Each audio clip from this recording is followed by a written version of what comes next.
Kale abalungi abagala nsanyuse nnyo okubalaba mu nnya lya Mukama waffe Yesu. Mbaaniriza nnyo mu kifo kino olwaleero z'ennaku z'omwezi 19 omwezi ogw'omunaana omwaka gwa 2026. Njagala kwebaza Katonda atuwadde obulamu nate ne tulaba ku lunaku olw'olwaleero.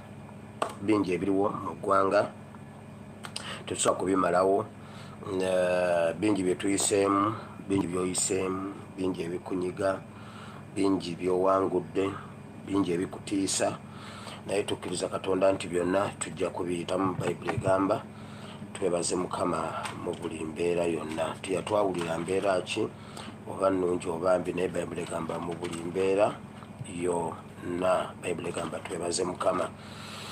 So olwaleero olunaku lwakusatu jo twali tulina okubeera ne muganda waffe strike machine natasobola kubaawo, tugenda kubeera naye leero mukwasaganyiza ne mufuna, tugenda kubeera naye.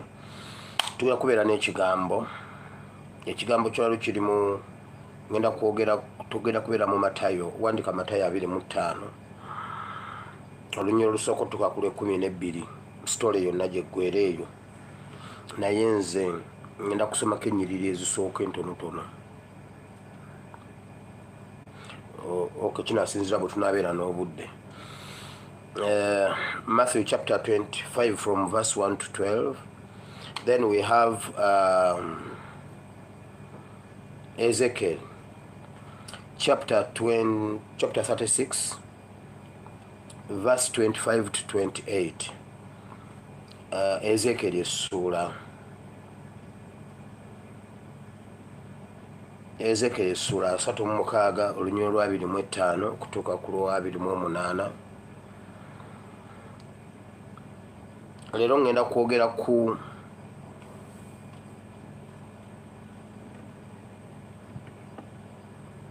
okulongooka munda ne kungulu. Okulongooka oba okwerongoosa munda ne kungulu. Naye leero ngenda kusooka kubanga olw'okuba tetulina budde, obudde si bungi ate n'ebintu amafuta gakyuka. Twalisoose ne tusoma ku by'omunda byokka ne tusoma n'ebyebweru byokka. Eyo episode zisobola okuba za wiiki nnamba n'okusoba, naye amafuta gakyuka. So nsobola obigatta wamu ne tugira just gwojja kusoma Bayibuli ogende nga obisoma kuba ebyawandiikibwa bingi ate tusobola obutabirwako nnyo okugenda mu episode eddako. Naye ngenda kugezaako okukigira wetunaatandikira abo naddala. Nagamba bwe mba nsomesa Bayibuli ndowooza nnyo ku muntu oli atasoma Bayibuli gwe nsinga okulowoozaako bwe mba ngenda okubuulira ebyawandiikibwa. So ngenda kwogera ku kutukula munda oba okwerongoosa munda ne kungulu, oba amafuta oba omwoyo, spirit upon and spirit within, oba amafuta ag'omunda n'amafuta ag'ebweru. So bye ngenda okwogerako olunaku olw'olwaleero. Katonda nga bwali omulamu tujja kubitegeera. Naye kanzijewo buno ate tugende mu kigambo kya Katonda.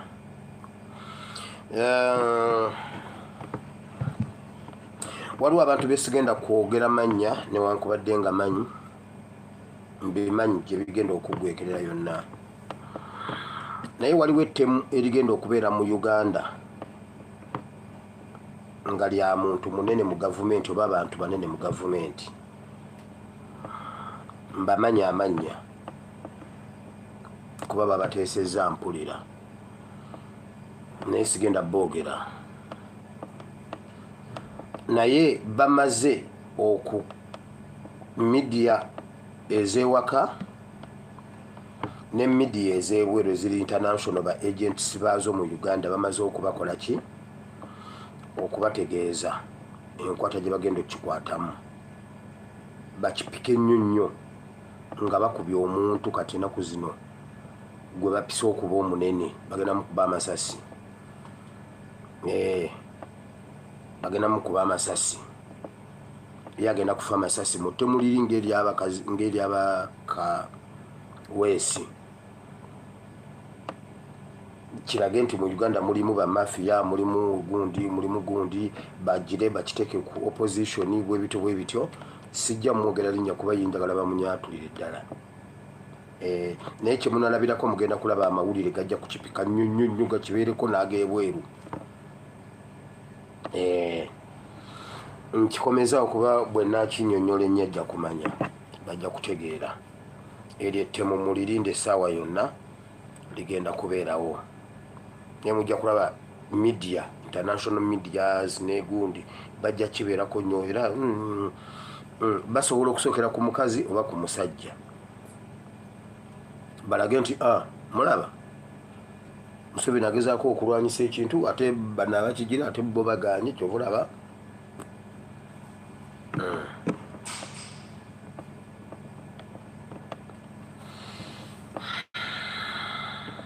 Kankiyiteko bwe ntyo. Ekirala ekiriwo nga sinagendeyo kale tukyalina okutwitinga okuexposinga ebibi Museveni byakoze nga abiteeka wansi wa kapeti mu Uganda. Tulina okumuexposinga ku ttemu ery'omu Uganda ne bweru wa Uganda. Tulina okumuexposinga ku violation of human rights mu ggwanga Uganda. Asibidde abantu obwereere, tebawoza bali mu makomera, tebawoza, tebakola kibattibwa, babuzibwawo n'ebirala. Tulina okumuexposinga mu gyayagala okukola ebyokwewamba biki ebyo tubirwanyisa munda naye nga bwe tubikola n'ebweru temukoowa. Mbadde nkyalinzeeko ab'omu USA bamala okuva mu USA baani ba UK baani abo ba diaspora babadde bize. Nina assignment zengenda obbawa naye zigenda kuba za mu bubokisi zino za kyama bwe naziyisa wano zijja kwonooneka naye nga bwe nziyisa mu bubokisi munda bo wali ziba nyangu bo wali okuzikola.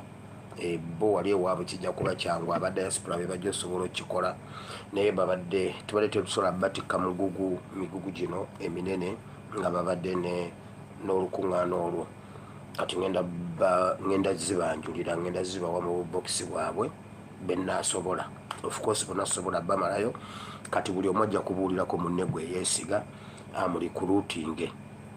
Nze nja kurikuruutingayo bennasobola kati buli gwe naalikuruutinga yamanye 12 ye naye agirikuruutinge ku nsonga eri eya bomu ze Kenya n'ebirala. Eyo yegenda okuba phase 2 nga ffe bwe tukyakola eno phase 1 bo bakulu baffe abo bo tubateeke ku phase 2 tugenda kulaba kubanga waliwo abanyiga amapeesa kati ekyo kyo sikyakwogera wano.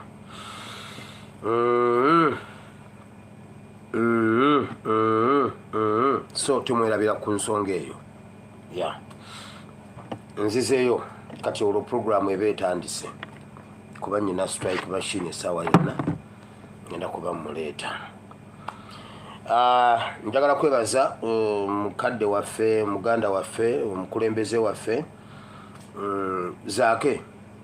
Zaake namulabyeko ng'atambudde yagenze mu bitundu byeyo waggulu.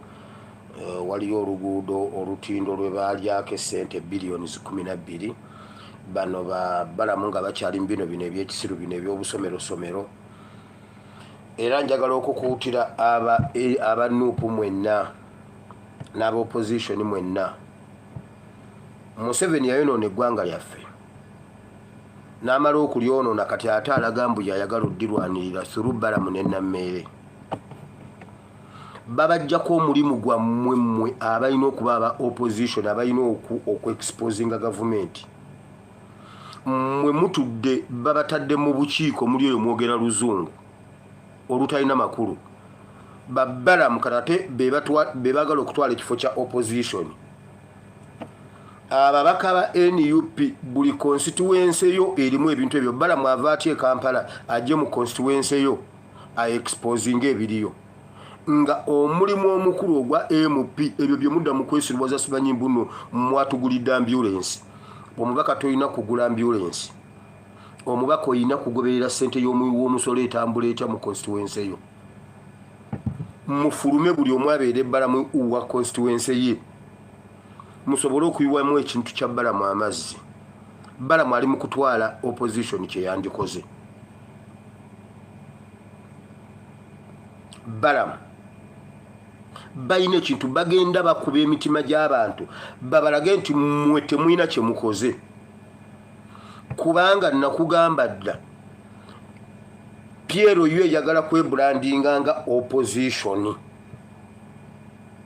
yagala kwogera ku bizibu by'abantu ekole ku bizibu by'abantu NRM byaleeta Piero yo ate yebebeera problem solver nga mumutudde muli mu luzungu oluzungu lwatomeza dde eggwanga lyaffe mwambale ovulo mufulume buli muntu funo wa kamera NUP mwe musinga kamera buli MP funo omwana omu bookinga sama Uganda omulala abookinge ow'omukisa omulala abookinge Olivia Katende omulala abookinge Dorothy omulala abookinge muno n'abaana abo bonna map media baani abaana bali awo waliwo ani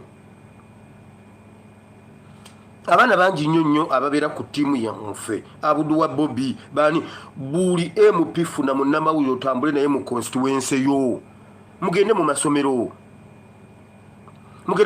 ga gavumenti mukyaleko ne mu masomero ag'obwannannyini mulaga abantu obulungi bw'amasomero g'obwannannyini kyegayambye education okusinga aga gavumenti mukompeyalingira abantu amasomero ga gavumenti baggala jo waliwo amawulire agabaddewo aba private schools abamasomero g'obwannannyini bakaaba bagamba babatisa omusolo babamenyesa embeera kyokka amasomero ga gavumenti mafunyo okusinga gano naye gavumenti etutta obudde okunyigiriza amasomero gano ag'obwannannyini nage gajja mu saturation mu linnya ly'okugatereeza batuuse n'okuteeka olukalala lw'amasomero agayina layisinsi ne bagateeka ku lukalala mbu tegayina layisinsi abaana basobole okutya nti amasomero bagenda gaggala genda mu constituency y'otambule muve mu bya palamenti bino ebya plenary tebikyalina makulu obukiiko tebulina makulu eyo babbirayo bubbizi ssente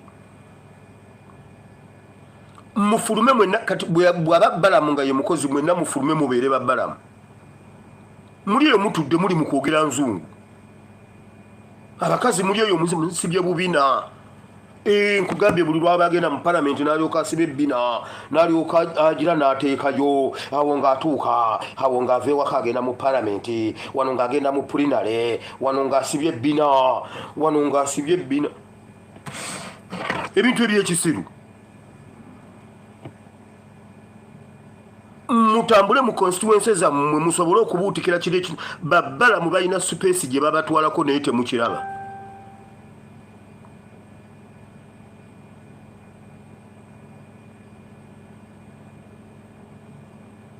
Balamu alina space gy'atwala mu bantu balina ekintu kye bali mu kubajjawo mpola babaseesetula mpola wulira bwe mutakola kintu ekyo mmwe ba MP mmwe etteeka lyammwe erya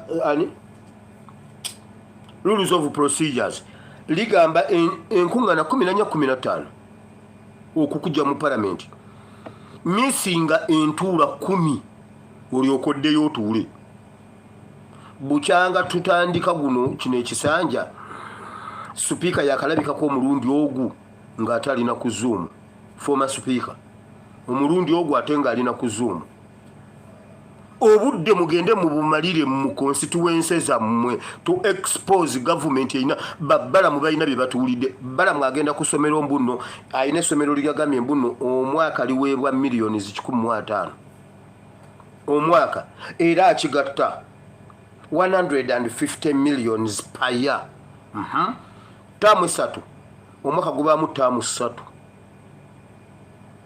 millions 150 essomero lirina abaana bameka lirina abasomesa bameka tutemeeteme buli tamu abeera afuna sente mmeka zimala naye gyayogera figeri oli omuntu wa wansi awulye millions 150 agweddalu ye zaake yagenze ku project ya billions 25 25 billions eyo Balamu tagendangayo okitegedde buli MP muve mu plenary muve mu bukiiko eyo mu bukiiko muliyo okufiweringa motoka ya Museveni ebba ebonyabonya abantu eparalyzinga Uganda mmwe mafuta gaayo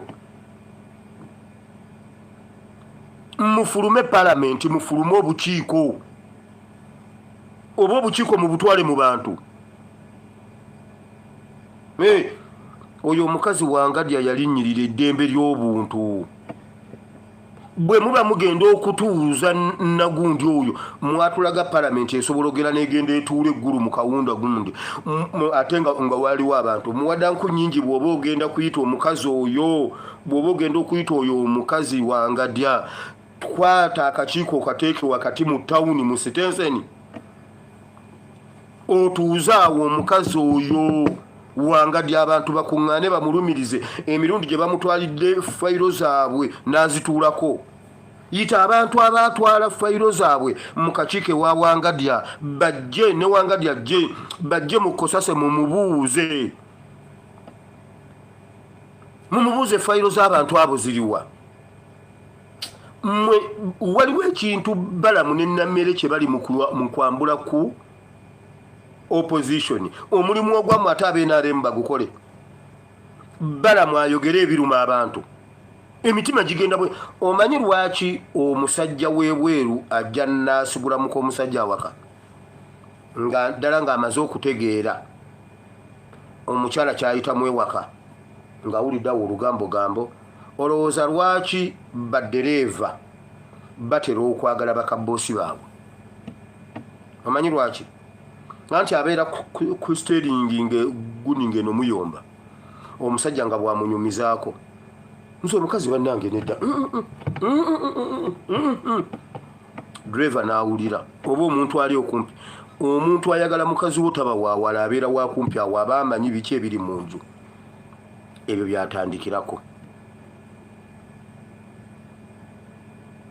Olw'okuba omukyalo omutima guba guzitoye ono ajja amusaasa bambi ng'olabye omusajja wo si muntu mwangu kubanga ate ekyobutazaala akibalira atya ggwe. Ye yali alukufunyisiza alimba naye omukazi nga ggwe mazima ddala lwaki akubonyaabonya. Bannange ggwe nze ne mmala nkufuna kiwedde ekyo kyokka gwe ne bw'otayongerako. Ye omukazi kasatu omuddamu agamba kozi wagambye otya nomala okola ki? Bosi naye alimba mukambwe nnyo. Mukazi gwe ng'oli wa ddembe. Bannange era kisanga ate akitti. Nze bane mukazi gwe nkunywaniŋŋa naye bannange bosi alimba ate kankubulire n'omala ogenda tajja kufuna mukazi mulala.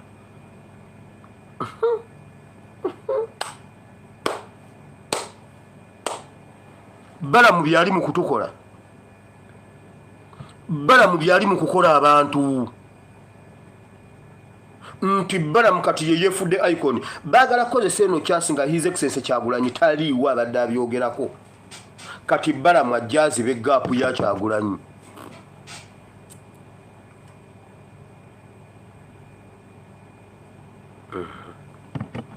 Kansirike. Mutandise comment section nze kasita mutandika eyo nga nvayo nga ngenda ku point endala kati eyo ngivuddeko.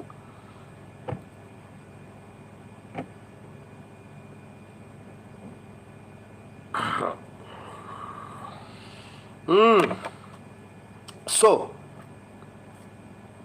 Oweekitiibwa Nambeshi,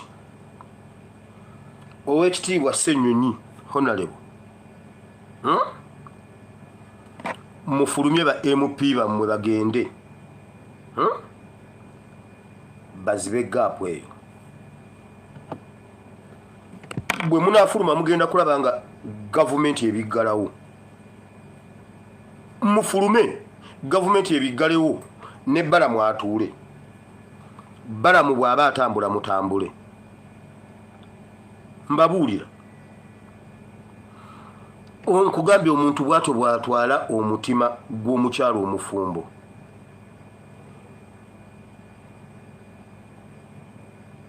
Kubanga oli aba amaze okutegeera obunafu obuli wano ono dimandi eriki kubanga ebintu ebyo bye biruma abantu.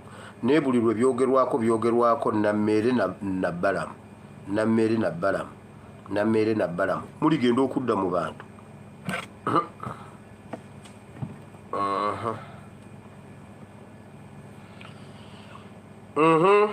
Ndabyeko naye bannange nnina ekibuuzo. Lwaki mikwano gya Gashumba bonna be bafa be baggwaawo? Gashumba ye yasigalawo. Ani atta mikwano gya Gashumba? Buli muntu yenna afa Gashumba ayogera speech eki. Nkuweyo abamu ku bo nga nsembera ku Alex ali mu ddiiro, Alex mukulu. Genda owulire Gashumba bye yayogera ku mugenzi olanya speaker. Yagamba yavange ow'essaawa 9 ez'ekiro.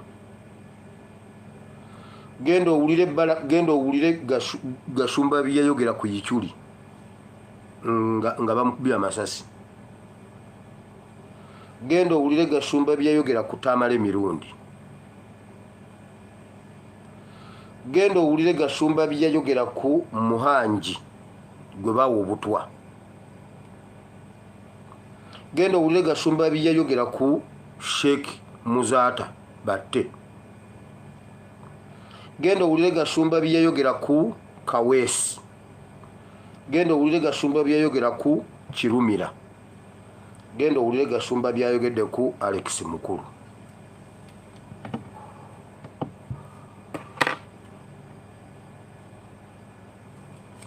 Gyonna mikwano gye.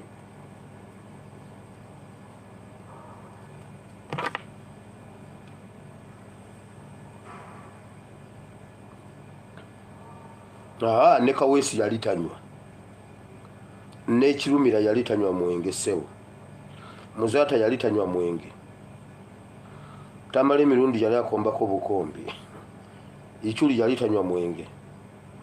Bote baafa.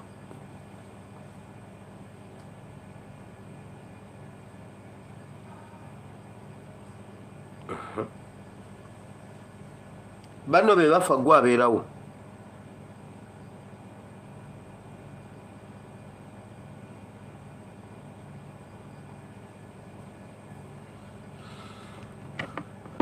Nayo nayo nvuddeyo. Njaga kuleta wano.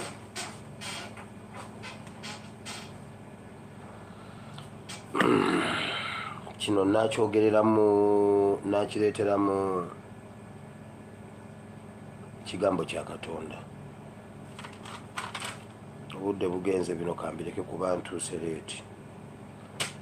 Tujja tumbi mu kiro.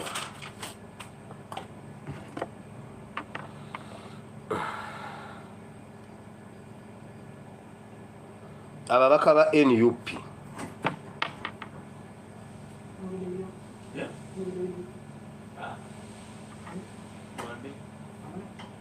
mwebereremu.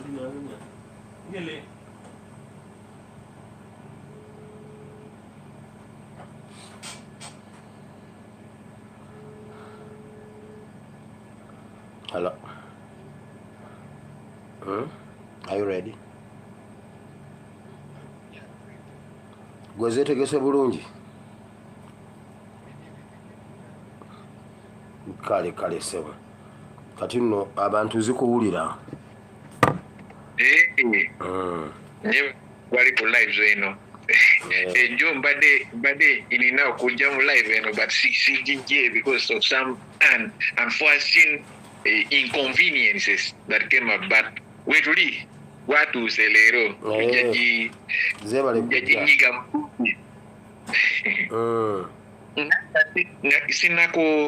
sinakutandika nga kutandika muganda wange because at the end of the day tujja kutuuka to one simple solution. Kyekiseera bano Rwandese abatutsi abakabano bano bebuuze lwaki bana Uganda bulijjo bemulugunya kuboboka nibalala, because mu Uganda tulina Tanzanians, tulina Ethiopians, tulina Kenyans, tulina Congolese, tulina abantu South Africans, Indians, British, tulina abantu nationals bangi nnyo. Lwaki sawa Yona bana Uganda they complain about this Rwandese. This actually they get an answer to that question. It will bring a solution to a number of problems, by the way. Ochegera. Tulina kutandika bwetyo because this is a very, very important thing. Esawa Yona ulira bono kabano. Esawa Yona kabano. Rwandis, Tutsis. Yet in Uganda petulina our tribes banji nyo. Kulwachi fengaba na Uganda tetuyogera kwa abantu. We don't complain about those people. We are always complaining about these Rwandis. Did the Rwandis ever ask themselves why we always complain about them? Or for them they're just there, they think we hate them just. Because hate is not evolved from nowhere.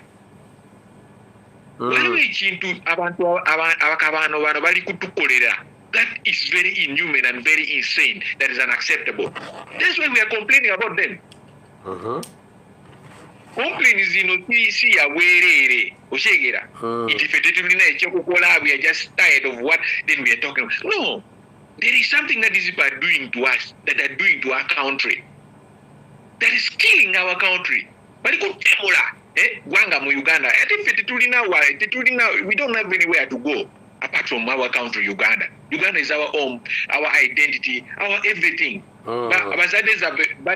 Babazade mu Uganda, tujja kubeera mu Uganda, tujja kufa mu Uganda, tujja kubeera mu tewali other country where we shall claim that is ours. Ngaba kabano bano basobola kuddayo mu Rwanda, basobola kuddayo mu Burundi.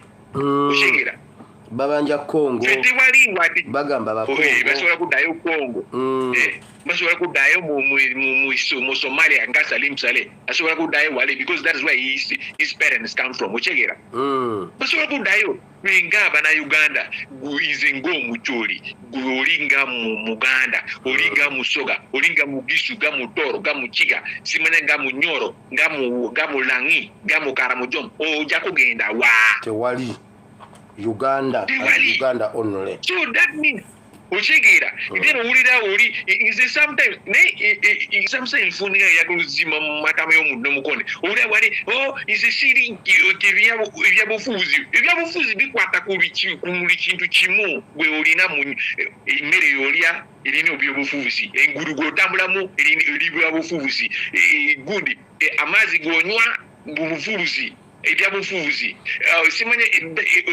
dwaliro ogenda tofuna dagala that is ebyabufuzi. Ochegera emotoka abantu bali kufuna accident mu ngudo bukoze engudo ekiri kitono nnyo tebazimbye engudo ennungi that is ebyabufuzi. Amasanyalaze tegaliiwo bigenda just like kugalawo ne kugulawo liiso okugalawo ne kugulawo liiso amasanyalaze mu Uganda bigenda bwetyo that is ebyabufuzi. Ochegera mafuta estera ebyobufuzi ebintu byonna ebyobufuzi tosobola kugamba ndi gwe tuli ku byobufuzi no anybody who keeps quiet or plays neutral in times of injustice is an accomplice in that crime. You are either an accomplice to Museveni's crimes against Ugandans or you are with Ugandans. There is you have to take side. Tosobola kugamba ndi is in neutral sisobola ku taking a side. Goliani tulula bigenda maaso ne ngasina kugenda ne muganda wange bali bagamba nti abantu abalina ebiyenyi okimanyi ebiyenyi ebiki ebiyenyi ebiyenyi ebinene bamagezi nnyo naye Alan Kasuja asubusa takola ki omusajja Alan Kasuja bagamba nti abalina ebiyenyi ebinene big 4 bali bagezi nnyo abamagezi nnyo naye Alan Kasuja ansubusa ambuza Ochegera ambuza omubuusabuusa mbuza that man makes me that statement. Abalina ebiyenyi binene bagamba nti bali bagezi nnyo ate ojamu ogenda abasajja bali kunoonya abakazi balina ebiyenyi binene ng'abakazi abo bafaana Alan Kasuja then nzisagala abakazi balina ebiyenyi binene nga mbadde sometimes njagala kutandika kunoonya omukazi alina ekiyenyi kinene bayita VIP ebiyenyi bati kyayogera obuuza omutwe yo omusajja wabudde abeera mu maasi oba abeera mu gundi muno because anyways ku nsonga z'omusajja oyo nja kukomawo okuyogera sometimes back. Mugano wange nja kusindikira kagundi kino njagala kutandika ne gundi kano leka nkusindikire video kano ojja kuyogera mu njagala kutandika ne gundi ekintu ddala kitegata tekigata abamawulire abazirwanako eyajuli bafa mu ngeri ya kyama muganda wange njakutandika sokutandikira video kano nikusindikira video kano abamawulire ababeerako abamawulire yes bali kufa naye ekintu ddala tekigata abazirwanako eyajuli bafa mu ngeri ya kyama okigenda kusindikira video kano njagala buno otandike oyo musajja bamuyita gundi bamuyita Yona musajja yawandike ekitabo bagita olunaku Museveni lwagenda yawandise kitabo kako yawandise akatabo kako olunaku when Museveni goes. It's a book which was written by Yona. Was a very good journalist. Musajja bamukube masachi mu Kampala Tawanda. Yes, bamukube masachi mu Kampala. Musajja afudde paka saazi tebanakofuna anima mukube masachi sebenye musajja afudde bamuziike. Oyo olwokutandika. Kale kandabe aka video kano. Kale. Kati baba bamukubye eggulu baba bamukubadda oba bagenda mukuba bukubi bagamba banaye. 26 veteran journalist shot dead.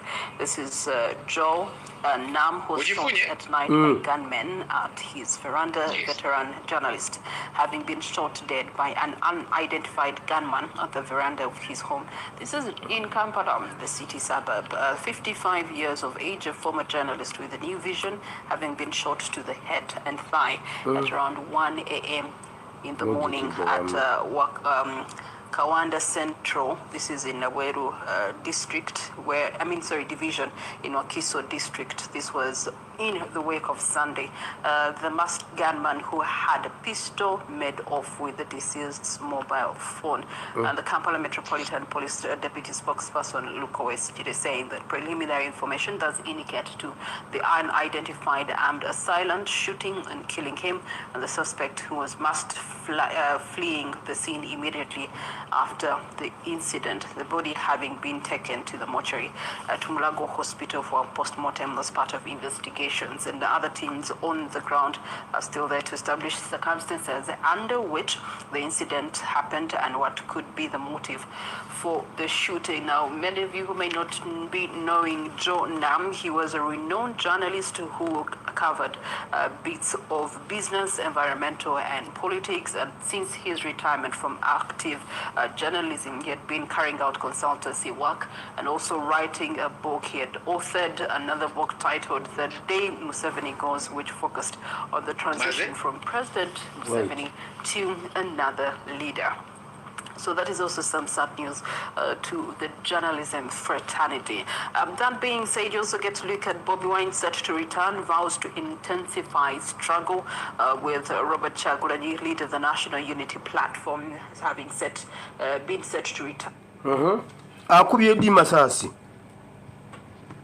Bamukubye this year. Emyaka eno mu Kampala Kawanda tebasiri nnyo gavumenti yogedde tebakula bamakubye masaje ani alina mundu ani nafuna line abani abafuna license okukolera na mundu mu Uganda if not UPDF or security or SSC Joanna, that is the first one. Then omulala nakusindikidde ngali fari fe tuli mu kampu baji nga tuli bana bato nga tuli mu nasari mu kampu mu kampu wali camps of death mu northern Uganda nga tuli bana bato mu nasari mu P1 mu P2 P3 mpaka around P6 there wala omusajja nakusindikidde vifaanani ye bamuyita codename Zoka.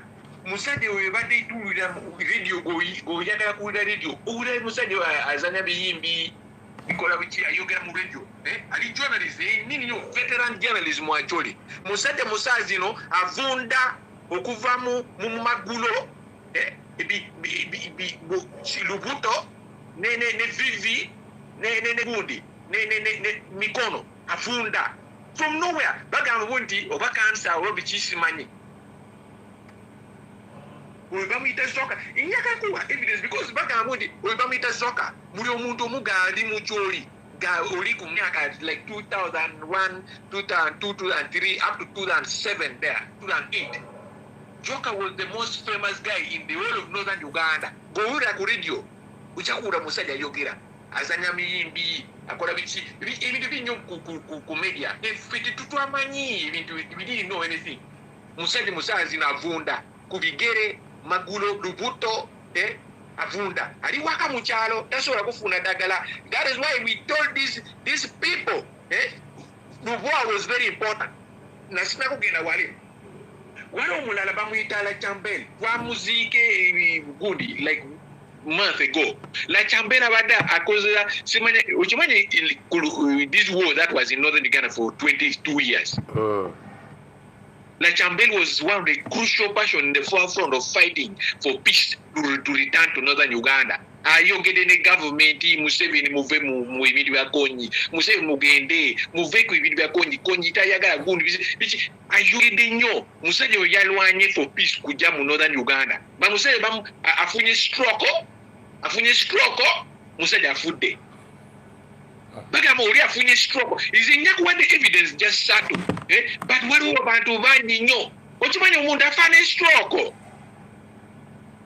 abantu bali kufana stroke oli afane butwa oli afane journalists veteran journalists abasajja obamanyi ekintu fete tumanyi nga this generation yafe bamanyi balina rare pieces of information nga tulina kujijjayo from abasajja osajja we teach people in the future but musazi no abasajja bali kufa oli afane muno butwa oli afane stroke oli afane bichi bafa just bafa oli bamba muwade obutwa oli bamukubya masasi Yona one of the most informed journalists gabada akolera New Vision bamukubya masasi mukawanda mu Kampala government isola kutubulira bunti ani akubye masasi ani atemye ani bichi tebasola kutubulira musajja bamuzike abana be bali tebasola kugera mu somero mbakazi be bali badina okuru okyegera you are killing somebody you know let me tell you one thing byekisiru bino nyagala buna abasajja babategeere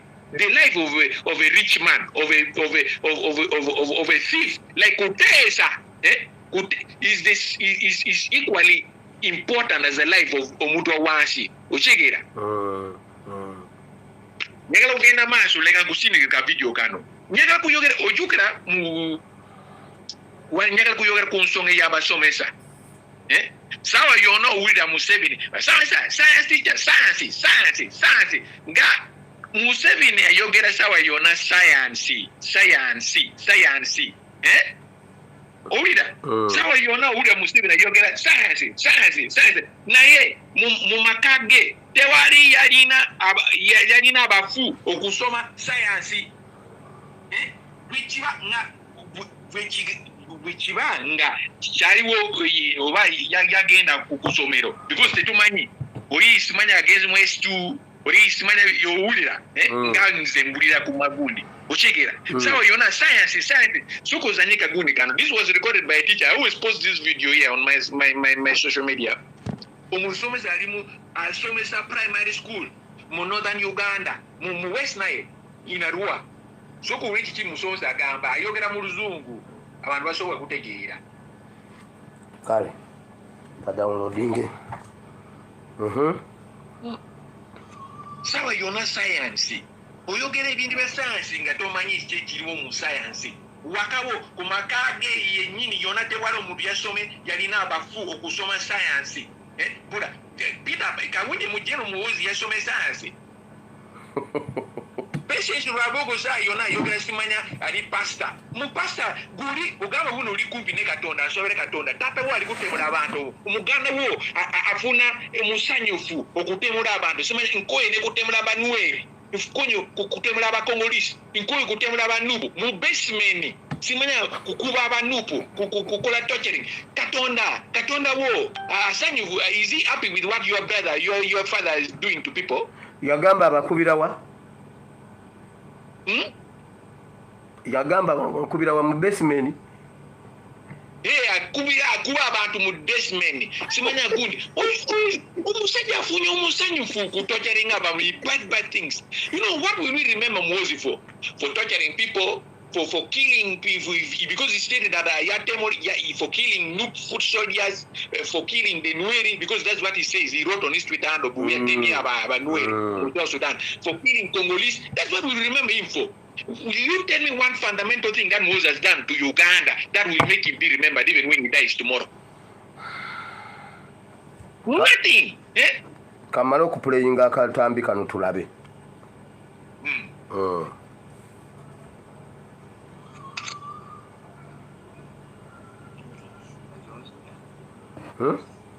Katambi ngali wansi. Let us not feel so discouraged. Let's be very happy. The number of those who are well off compared to ourselves in this country, so long as they have not stopped us from producing children who will in future tell who has made them happy or unhappy compared to the ratio of those who... Is this a teacher? Have been made happy. He's a teacher. West Nile. This one doesn't... In Arua. Number of... He's a primary teacher. So Kolabe. Number of teachers in the district. Omusomesa oyo ayogera oluzungu lulungi nnyo. Because most of just the primary teacher PT, you know, PTC. When we are you are pleasing teachers, you are pleasing this, you are pleasing. Who is a scientist in this country, in Uganda? I wanted the people who are singing, science teachers. Even the reagents for testing malaria, the kits are imported. Who is that scientist who has invented something in this country so as to be pleased? I've never even read any document, any principle. Archimedes' principle was invented by, I don't know, a Ugandan or which country? The world has to answer. Then these formulae were formulated a long time ago. Pythagoras' theory, Newton's laws of motion, all these were just things we hear about. We have historians in Uganda. You who is talking of scientists, my scientists. Who are the scientists? These are historians like us. Now, tell me my position. Are primary teachers science teachers? Because we teach ICT, foreign English language. I call it foreign because each Ugandan today is very happy of identifying him or herself of his local language.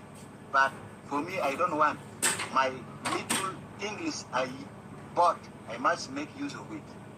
So, who is a scientist?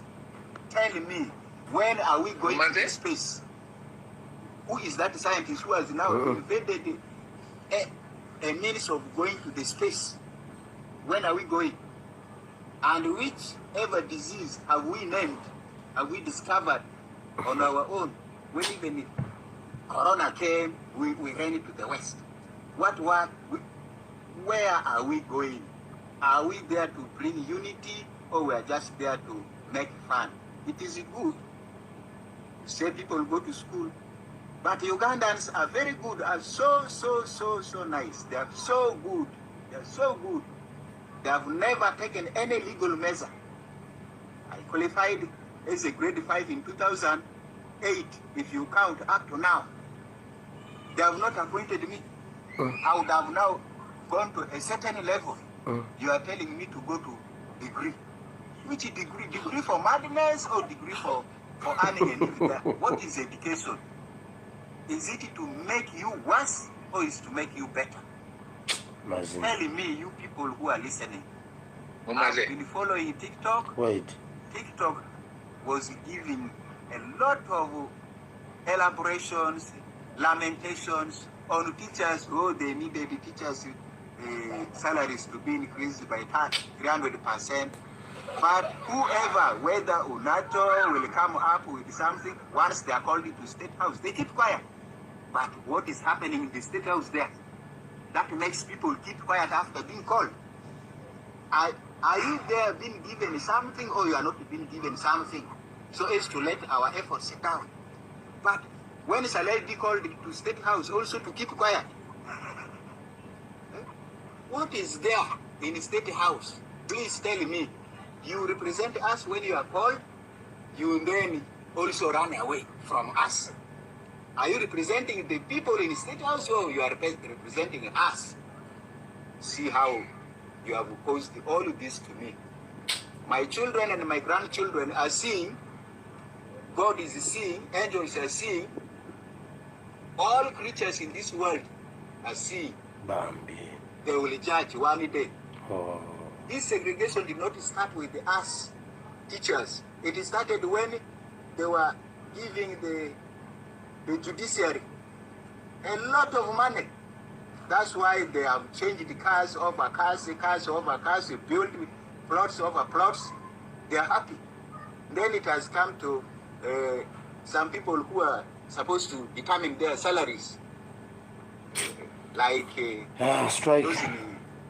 Go on. Okay, I would like you maybe to replay maybe a video of primary school. Somero. Somero. Let me just show you what Ugandans are going through. This one is in Acholi. These two Someros Nako Sidikide. Warocham got primary school. I think last week you played the video. Why? Because it's a video kind of. Warocham got primary school in a Moro district. All the teachers' office. Now this is in a Moro district. Right. Where like primary school, Mukunja district, Mukunja district where to do secretary general what NRM fast. In Somero got you. Wait you. You see, you know, this is how rotten things are. Now Minister was Somero and hide and seek. And they are busy closing private schools that they are not good. What? This video was not recorded by Strike Machine. They would say Strike Machine are called propaganda. This is some other different passion. Because they recording. So Kolama Samura. Gama Numa again busy. In busy Sula Murungi.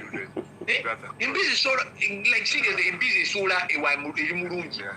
And Numayan busy singer. I'm a new Magano. Amanavino Binagosome. Kakabana, Manavino Kola PLE. The same way with people in Barada. People in Rajitura, people in whatever, but they don't call the same PLE. People Musmaka, Bichi, but they don't call the same PLE. PLOE. Like this one behind me. Muchambot primary school, Mulajoko primary school. Abano one was Soma wano. PLE, you never Japaka wano. Some people might think it's something. You need to be Pabla, Abano, you call it Wuzu. Also, I'm going to be Wuzu in Ukia. Also, I'm going to be Kia. Your primary school. No, yeah, so what you're seeing here, before I connect the entire story, the classroom looks like in this school. Let me take you inside so that you're able to see. This is the floor. It's pure mud. It is smeared with I can see traces of cow dung and just pure mud. On the site, this is the wall. These are remains from timbers. It's a government school. Are used to the government schools, both of them. To replace, to act as the wall. Now, here is what the classroom actually looks like. You see, this they have some desks, and then this one, these are the additional desks that they have.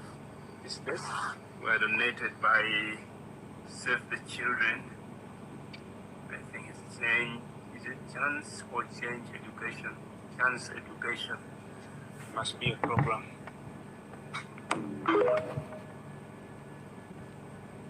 This morning I am at Chamgot Primary School in Amuro district. Now these are the school buildings where the children study from. I want to take you inside one of them. They have like 1, 2, 3, 4, 5, and then 6 blocks. That one must be the staff room because it is locked, or the head teacher's office. Now this is one of the classrooms. Allow me to take you inside to see the situation. See here. Children are just here. So you can see that is the chalkboard. They have just been learning drawing and naming. So name, draw and name these pictures. Kati nga bala mwajjanga jababuuza musasula feezi eri mu masomero amalungi abasomesa ge babagamba ba headmaster babagamba bannaye musasule ku ssente tukuuma omutindo gw'amasomero nga mugaana mulaba amasomero ga gavumenti amatuufu mu abazadde abagaana okusasulira abaana bammwe mulaba gye mugenda Museveni gy'ayagala tusomere mulaba Museveni gy'ayagala abaana bafe okusomera bw'olaba amasomero gaggala mu Kampala simanyi ge bagambye mbu tegalina license tegatuukiridde ku mutindo laba agaga aga gavumenti bwe gafaanana laba agaga aga gavumenti. Go on bro. Now sokoleke nkubuuze olabye empala ya musomesa biganye empala biganye empala y'omusomesa biganye amasomero galinga amanyuma ng'embizi. Now what kind of generation are we raising? Gwe balabye empala y'omusomesa biganye ne koto y'omusajja otanyina like simanyi oba yayoze jaabwe talina sabuni omusomesa alina abaana alina abakazi oba alina omukazi alina family alina kubasasula mu ssomero ng'abali balwadde balina okugenda mu ddwaliro balina kubeera ng'abantu. Now when Bana comes to know empale bikoze eki empale biganye amasomero from one side empale biganye from another side amasomero galinga amanyuma g'embizi abaana basoma lwabo. What kind of generation are we creating? Go udeno ofuna Museveni no ojizepa ayuga science no mu masomero bwetyo osobola kusoma science ntya osobola kusoma science ntya ne oli omusomesa oli musomesa wa science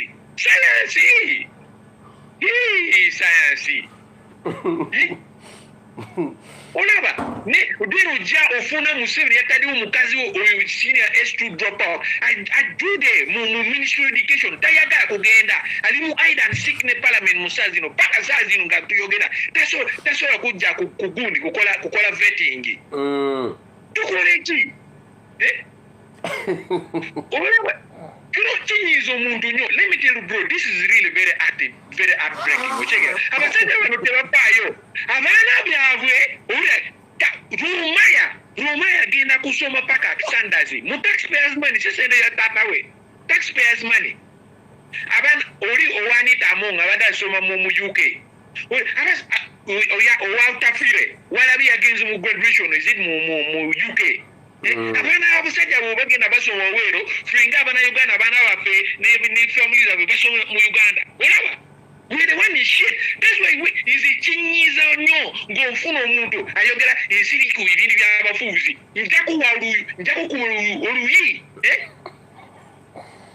oshegera njaku oluyi seriously abudefa now oli Chris baryomosi abada alwana negundi olaba mu street ya Kampala yenyini sawa Yona medical interns bali ku running battles nepa police kusonga simanya just only a few shillings in medical interns internship money check it out just only a few shillings by the way sivinyo abana abadi basawo bagino kubeera mu ddwaliro balinde abalwadde bafune baddagala bakole prescription enyini balina kubeera ne stress free ochegera tebalina kubeera tosobola kugenda osobola kukuba empiso ku kabina y'omuntu gaddagala simanya you know. If you are stressed, you give a different injection. You might inject somebody with a man with a medicine for pregnant women. Because you're stressed. Oshegera. Osobola kulowooza buno omusajja ono alina olubuto lunene ndowooza alina omwana ku lubuto. Tomanyi nti oyo omusajja ojja mukuba empiso ku kibiina ey'abakazi abalina olubuto abaana ku lubuto zaabwe. Ojja kukola buzibu. So ffe tuyagala buno abasawo babeere stress free. Oshegera. So this 1.2 million shillings that medical interns want from government, that government has been giving, is not a big problem. Kadaga abadde ali mulwadde bamusitudde n'ennyonyi bamutwale mugundi muwagaka Nairobi. Tumwine musituni yajafudde mugundi mu Kenya agaka Nairobi. Natasha abadde ayagala kuzaala omwana asigadde mugundi ye bale ku shattering presidential jet kusitula Natasha paka Germany okuzaala. Oshegera. Kutesa abadali kutesa njako kwa kutesa abadali na igundi cancer ya vivi musedi ya throat musedi bamusitudire nyonye agenze paka UK paka Germany amama mbabazi ojuka uli mu UK abasajja bano kabali balwadde baziruka Owero Flinga bana Uganda twagamba wuti muzimbe Lumbuye hospital 774 billion shillings. Egenze tirusobola kulaba amadwaliro obuuza babeera gagundi gabalalo tebasobola kuwa amatuufu information amatuufu. Oshegera. This will bring me to my next topic. Balam ne nammere bali ku mission diversion. There is nothing. Balam ne nammere muyagala kuyogera ku nsonga za corruption. Neka tutandike n'ekintu kino njagala buno ozanye ka video kano tuyogere corruption. Abantu bayagala kutegera kikife tuyita corruption. Not disrespecting things or ya Balaam against ofune omusomesa is bullying teachers, humiliating teachers in the villages. Teachers have inflated the number of students. Poor teachers impale eganye amakoti eganye ibintu bira biganye. Name amasomero galinga amenyuma y'embizi. So kuleke ngusindikire ka video kan tutandike ne this one. That's why I say Kutesa like father like doubters. When Kutesa was busy stealing, so kuleke video kano. Kutesa ya bleed Uganda almost finished everything. Then the death of Kutesa, Charles Kanerukaba, ne Muganda we that BSL is a COVID-19. Oxygen cylinder. They steal even among us a day. They don't know where to not steal from, where to steal from. They steal from everywhere. Who is his wife? Who is a thief? Let me print. Okay. That is what could not corruption. So to himself okay. And the president's brothers. None do to it is their BM about it. Is it 300? Alimukomera pakasazino. Let me print. In that specific case, later sold to himself and the president's brother, Salim Salih. In that specific case, Parliament censured Kutesa, but no action was taken by the executive. In 1997, Sam Kutesa was named by a parliamentary committee for soliciting a bribe between $2 to $6 million US. Now, with the bribe over the sale of Sheraton Hotel, the IGG and a committee of parliament investigated Sam Kutesa, and his co-accused were prosecuted but later acquitted by the anti-corruption court. Action taken, zero. In 1998, a parliamentary committee concluded it had been manipulated and taken advantage of by Sam Kutesa and a few politically powerful people. Action taken, zero. In 2000, Sam Kutesa was mentioned in a deal to procure technology intelligent network monitoring stroke verification system, INMS. Now, Kutesa was named in a deal where the Ugandan government lost about $1 million US to supply ballots. Now, Lithotech company with links to Sam Kutesa gets another contract to supply ballots for the local government.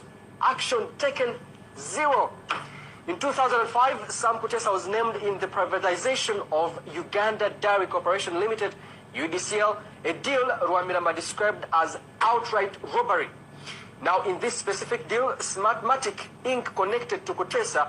However, the PPDA disqualified the company because it did not pass the commercial criteria. Sam Kutesa, however, bypassed the PPDA and got the deal. Action taken, zero. In 2009, Sam Kutesa was mentioned in an election deal worth $15 million to update the voters register. Now, Sam Kutesa, in this specific case, action taken to him, zero. Brief. In 1995, Sam Kutesa allegedly undervalued and has shares later sold to himself and the president's brother, Salim Salih. In that specific case, Parliament censured Kutesa, but no action was taken by the executive. In 1997, Sam Kutesa was named by a parliamentary committee for soliciting a bribe between $2 to $6 million. Now, with the bribe over the sale of Sheraton Hotel, the IGG and a committee of parliament investigated Sam Kutesa, and his co-accused were prosecuted but later acquitted by the anti-corruption court. Action taken, zero. In 1998, a parliamentary committee concluded. You see, Yona, that one is just an update, just we call it Ovuji. You see, Mary Nene, Ovuji, Yokutandika, Ovuji, yes. Kutesa yega ya biegi. Yokutandika. Yokutandika. Olwaki Kutesa tema mutote mukomera. Chukumbulire. Kutesa yega. Is still in $1 million. Bali advanced, bali elevated. They baba shillings, baba dollars. Oh my God. That is Kutesa alone. Inyaka kumbulire ine kilala leka ngusindika video kana nyakala buno yogere ku nsonga eno Balaam alikukola diversion.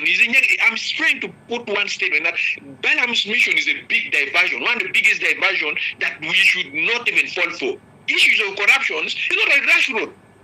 If people had Musomesa aliku inflating or nama yaba na Musomero, ukufuna sete, ukugula cylinders, ne textbooks, ne bichi, ne ukufuna impale, etegana. That's the bad thing. Video kano. Sente 51 billion shillings. 51 billion shillings. Everyday mubanka ya izava mubanka ya Bank of Uganda. Neinga tezituka. The money was meant to repay a loan. To repay a loan, by the way, to African Development Bank and the World Bank. Uganda borrowed money some years back. Now we were repaying the money. Say the bank, the money left Bank of Uganda, but it disappeared midway. Let me play that video. Nobody was fired. Yes. Uganda's President Yoweri Museveni has ordered the country's finance minister, Henry Musaizi, to explain the circumstances under which funds meant for repaying external loans were diverted to private accounts abroad. The East African country's state-owned newspaper, New Vision, reported on Sunday, July 5th, 2026, that a total of 51 billion Ugandan shillings, an equivalent of $14 million intended to repay Uganda's loans to the World Bank and the African Development Bank, AFDB, were channeled to two private entities in the United Kingdom and Japan. This information is contained in Uganda's Financial Intelligence Authority FIA report dated September 12, 2025. According to FIA, $6 million was supposed to be sent to the World Bank for loan repayment, while $8 million was supposed to be wired to AFDB, also for debt resettlement in the last quarter of 2024. The FIA adds that the said funds were hijacked and diverted to the accounts of a company called MJS International Limited in London and Roadway Company Limited in Japan in September 2024. Company registration records in the United Kingdom showed that a firm with a nearly similar name as MJS International Limited was incorporated in August 2017, its financial accounts updated in December 2024, and the final statement prepared in September 2025. The company was then dissolved on May 12th, 2026. Conversely, records show that the other company in Japan, Roadway Company Limited, is small in size, with its exact dealings not so clear. In his letter to Finance Minister Msaizi and dated June 14, 2026, President Museveni said, "I demand a report of what happened to this money, those who diverted it, stole it, and those who received it." The president copied the letter to senior government and security officials, including Uganda's Vice President, Prime Minister, Attorney General, Army Chief, and the Inspector General. Maze? Yes, Maze. Okay. And you see the Zigudemo Bank of Uganda, Ukusasula Lono, Petwa Funye. Ukusasula Lono, Petwa Funye, Miaka Bidi Joe, Emabega. That is saying the Vodemo Bank of Uganda, send against him midway, who said disappeared.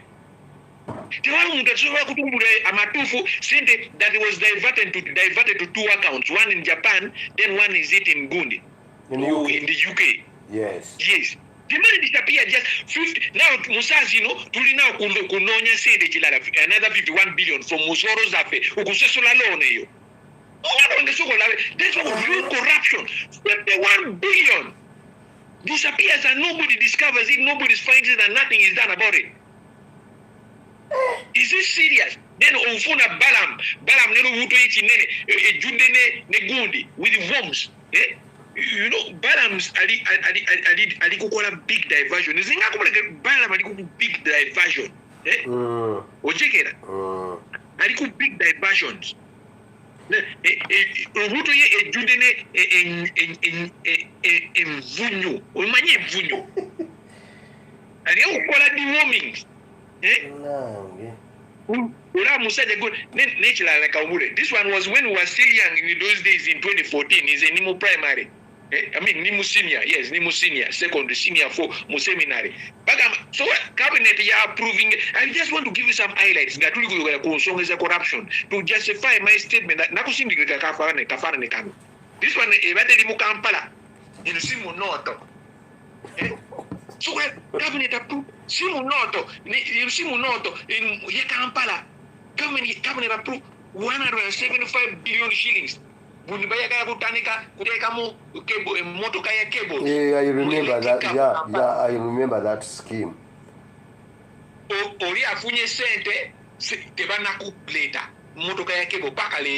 This is 2026.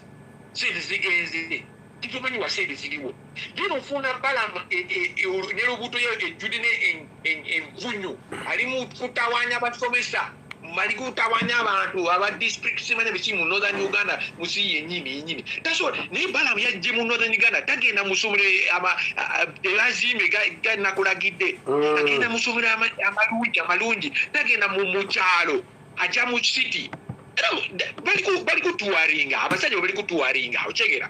They are touring northern Uganda on that money. They are not really doing real thing. Ochegera tuswa man amasomero lekangusinike. This somero is in Gulu in Pateko. That is the constituency of Nobat Mount. When Amasomero Bayita Pateko Primary School, Teno. Yes. Amaso. Nakusindike. Amasomero Eliku constituency ya Nobat Mount. So Pateko Primary School. Gulu City, but is in the outskirts of the city. Balam Taya against the Musomero. Gulu Kasomero. Pateko Primary School. Gumuta soba kuloza is the strike machine is the nguli magena jamu gulu ogene mu matiko primary school deno labe oba manyuma gano deba tigere go video kuno constituency ya minister wa justice wa mateka suko labe constituency erina masomero video and they are busy disturbing omutwe kuli kugwa ne body jiri just drunk ochera choko labe mutwe kuli kugwa mutwe ya nyumba Muto ya nyumba akasolya. Yes, uli kugwa ujiraba.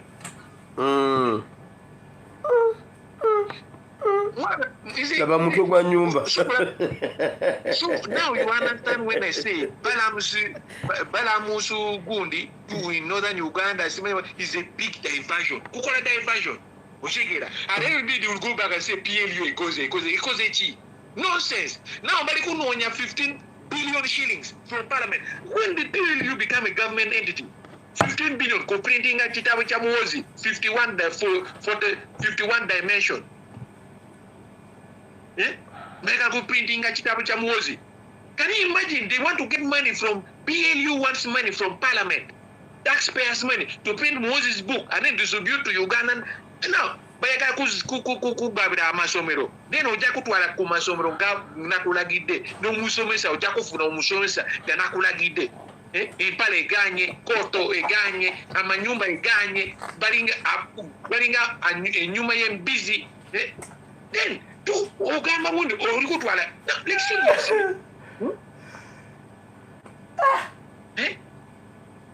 Like seriously, to so again a match of baby. Like how? Master Mpale like how? Impale eganye, olaba impale y'omusajja biganye. Biganye ne koto, olaba koto. Koto eganye, musajja yambadde lugabire, tayambadde ngato even. Lugabire.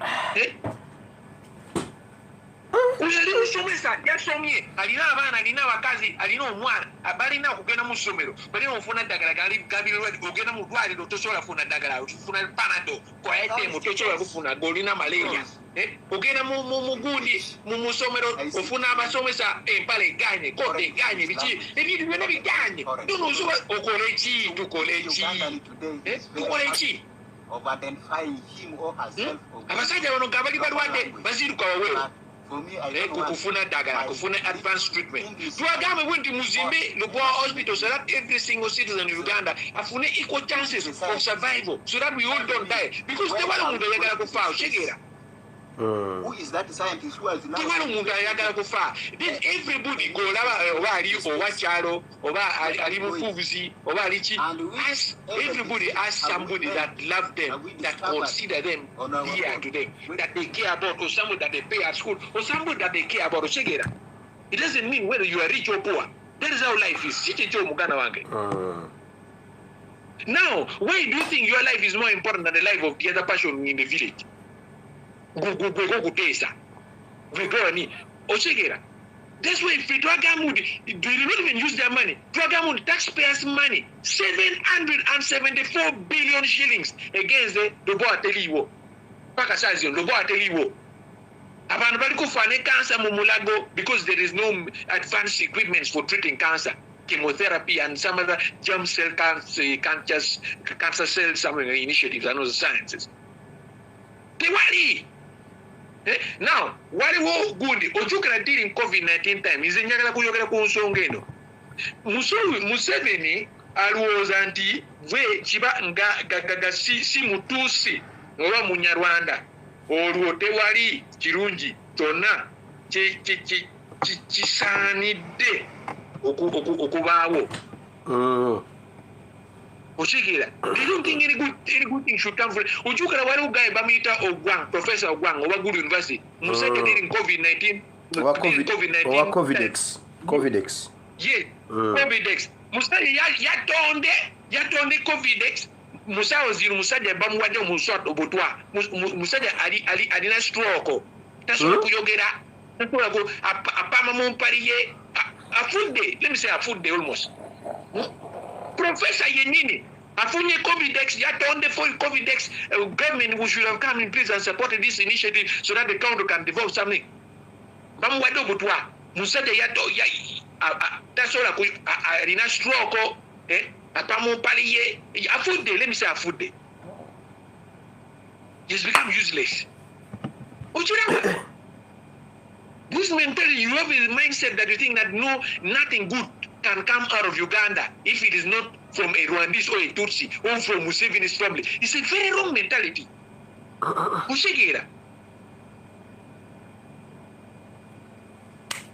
One day, there was a time I was telling some friend of mine, when I grow up, I want to tell a story of how my country killed my dreams. Izenga ni mwana muto mbade njagala kusoma olwokugenda simanya ku mono ku Mars like space explorer or marine biologist. That is what I wanted to study ngani mwana muto like when I was very young. Mbade njagala kusoma simanya nga abantu bakola gagenda ne Starlink mu mono mu Mars mu Jupiter ebintu ebyekyo. But mu Uganda osobola kufuna somero gabasomesa abantu bwekyo kuwa ngufuna omusomesa ayambala empale eganye ne kote eganye masomero galinga amanyuma y'embizi osobola kufuna that kind of thing wa iwenga mwana muto mbadde nyaga kusoma ebintu ebyo baliwe. I didn't really prepare myself to start a profession which I killed our dreams. It's true. Uganda killed our dreams. Man, let me tell you one thing. That's why I said the other time, I said people who understand what has happened to Uganda feel the pain. But stupid people, they are very happy. Stupid people are very happy. But go Olina midway, Olina Maluso, Olina Eliso, Olina Nindo. You have sense. Then what is happening in the country and you're okay with it. Olina Uganda mutabika. Olina Uganda mutabika. Oli kumpi no utambula without empale. Ne boxa mu street ya Kampala. Nga olaba ibintu bikigenda maaso gotosobola kuyogera. Olaba ibintu bine birungi. You have something wrong with your head. Oshigira.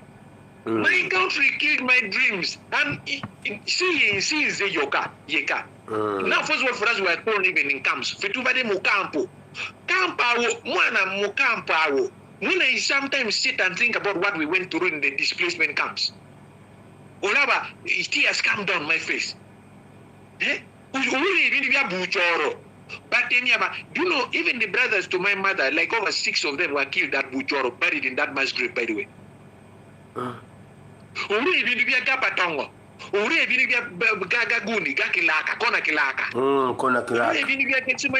Yes, attack. Things that happened were unspeakable. I was young, but I could see, I could listen, I could feel. I had sense, I could see. And then we could hear our parents talk about, our relatives, people around talk about, community talk about it. What these Musevenis have done, they've not only killed our dreams, you know, they've robbed our future. Osama Omara Somero, you start a small business, URA comes with the tax. Tax. Omusoro. Abasaja bano bacha every day Musoro empia eja. Sebe ifirishi. Sebe bichibichi. Goga mutuliko ibintu bya bufuzi. How many Ugandans have studied and finished bachelors from university and bali kukutunda chapate musawa zino? Yeah, very many. And how many Ugandans pass out bali kulinya boda? Others are kadamas and sekadamas. You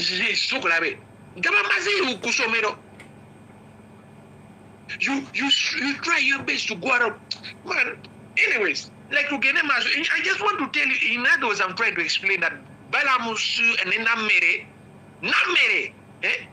then Ofuna Museveni, Kasuku, this Busuku giving Busuku 5 billion shillings. Busimanya bloggers, TikTokers, or Uganda, but for 5 billion. Only 5 billion, Kuwaba TikTokers, Gabusukus, Kisukus, Nesimanya Gundi. Only 5 billion, Kuwaba Sajabo, Katolina 5 billion, Kusasula, medical interns, Mumadwari, Uganda. Pulina 5 billion, Gura test tube, Kosinika, Muchamgoto, primary and nursery school.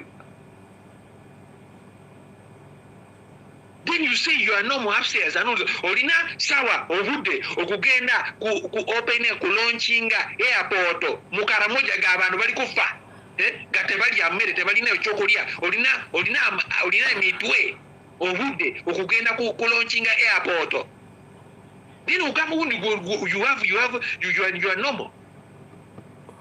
Musede doza gamba bunda li sitani yenyini. Sitani kabisa. Tugende macho. You know, change no mundo nyo. Isn't sawa Yona is a like angusinde kereka video kano.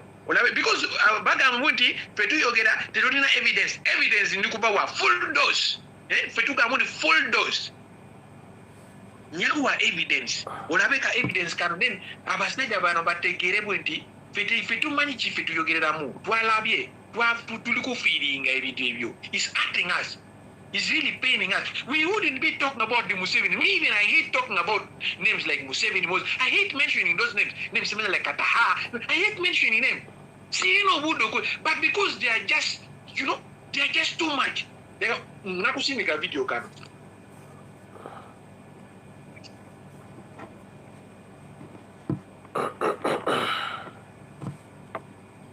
I wanted to play that video 2 times.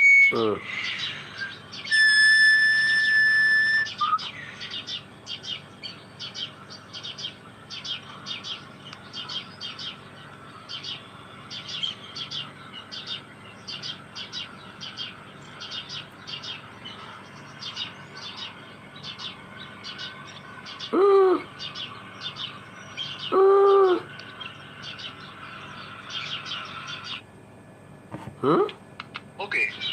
Wait. Wait.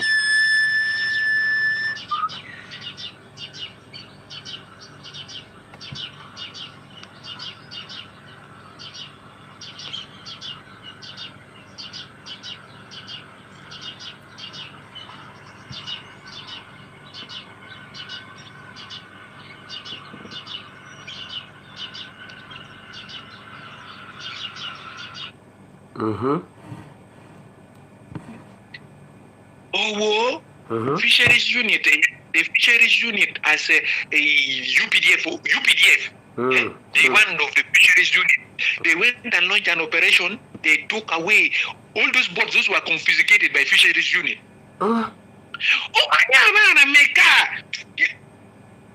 Bagamba nti muganda wange bagamba nti nayenga bagamba nti ekiyinza nnyo okuta omulalo ye ente efu olira ekiyinza nnyo ekimalawo omulalo kitta nti ente efu ne epakwaki engeri esinga obukakafu okukuta omuvubi ekigundi omuvubi yenenene ebintu by'abantu okukwata kyenyanja because the livelihood of these people depends on it. Abasajja bwe bagenda bakwata kyenyanja batunda then bafuna sente okusasula school fees. Kugamba ennyanja yente yapakwaki. Yes. Iyo sokola biki kiyupide ojikaza dina ababina kanene akamulaga gali na pampas ku kibina we direct wa fishes unit ye wa UPDF. Is it good? But she manye linya ye. Aine babo. Yes. She's the one that launched that operation. Now you see all those boats have been taken. Omanye sera nyo kufuna iboto.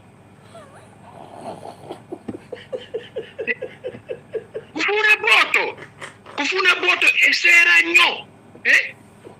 To make it money like to get it ufuna someone to get a boto. Yes. Esera nyo kugula boto. Now omuntu agenda akora ne boto kugenda kufuna kyenyanja. So that afune sente nga amaze okutunda kyenyanja. Then obuna ochikazi chipine chinene jajaji bali ku confiscate nga boto y'abantu boto bachi confiscate mu line yenyini yona bachi tute igeze mwana senga tone yali teyaga bundi kyenyanja bino ebere teyaga bundi fetulie kyenyanja bino senga tone yali teyaga bundi fetulie kyenyanja bino kulwaki atute Lake Victoria ne River Nile ne gundi bunu mumpa kwachi by the way Jonam Mupakwachi.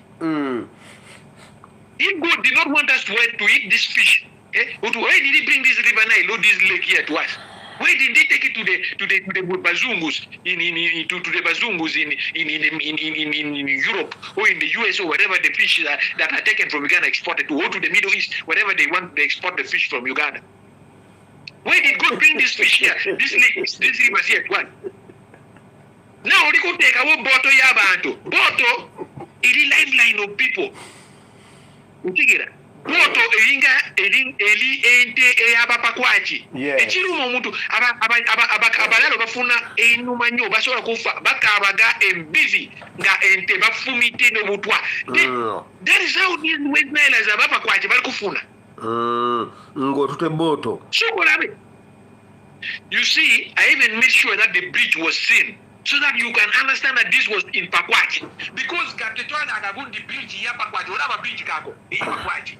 Muyomuntu mu yagenze mu West Nile ofuna you pass oyita from that bridge ukugenda Pakwachi mu West Nile Arua Pakwachi bichi simanya Zombo Maracha bichi ebyo Koboko oyita from that bridge. You bridge in Nabalagi, they said that you can see and believe that strike machine is talking. This video has been gotten from Pakwachi. Because that way, why you're going to get the evidence. About NRA propaganda is not regime policies, but you're going to strike machine and propaganda. Propaganda? Well, watch out. I'm saying about to the bottle. What against it? Now, what do you want these people here to do? Now, do you know you have really killed these people, by the way? Yes. You see, if I want to from poor families into middle income, you have taken them 10 times back into poverty. Because they are like that. But you know, kufuna sendo kutula bana musomero. But you know, kufuna sendo kutwala bana be musomero kugenda mu dwaliro. Oba bali balwadde. But you know, kufuna sendo gula engoye. Chiraba fu bayambere mpale nga tebigana nga basomesa. But you know, kufuna sendo. But that is everything. The way ente, the way cows are everything to the balalos is the way those boats are everything to the patch people, to them. Now, you are taking it like that, you know? Ochamu mugana wangu. Naimwe, muyina ba MPs mu Northern Uganda. Nyamutoro, that's bastard child of you. Ochamu Nyamutoro li West Nile. Olaba Kenzo, mpaka mune tebali na enviri gundi, tebali na air mu mitwe, bali na lugezi. But you ochera je mukezi mukazi wa Kenzo guno? Oshigira, Nyamutora li gundi, you never what happened there. Wama yo umani bali no lugezi, bali babagezi, but soko labe Kenzo wa shoot today. Umani MPs Pakwachi ya. Pakwachi. Umani Pakwachi. Nyamutoro, Butoro, yes. Now you think that person who is like he's not even a Pakwachi people. He's a Tafana or Pakwachi. Pakwachi Tafana Voitio. We are people from the grandchildren of Labong and the P. They are dark skin. Or have a strike machine, dark skin. That is what we are. Now Namutora Fana na Chenyanya Fana Nita Mongo. We die West Nile. Those are just busted kids that were left around by those people who were raping people those days when they were passing by in northern Uganda as they came to Kampala and all those stuff.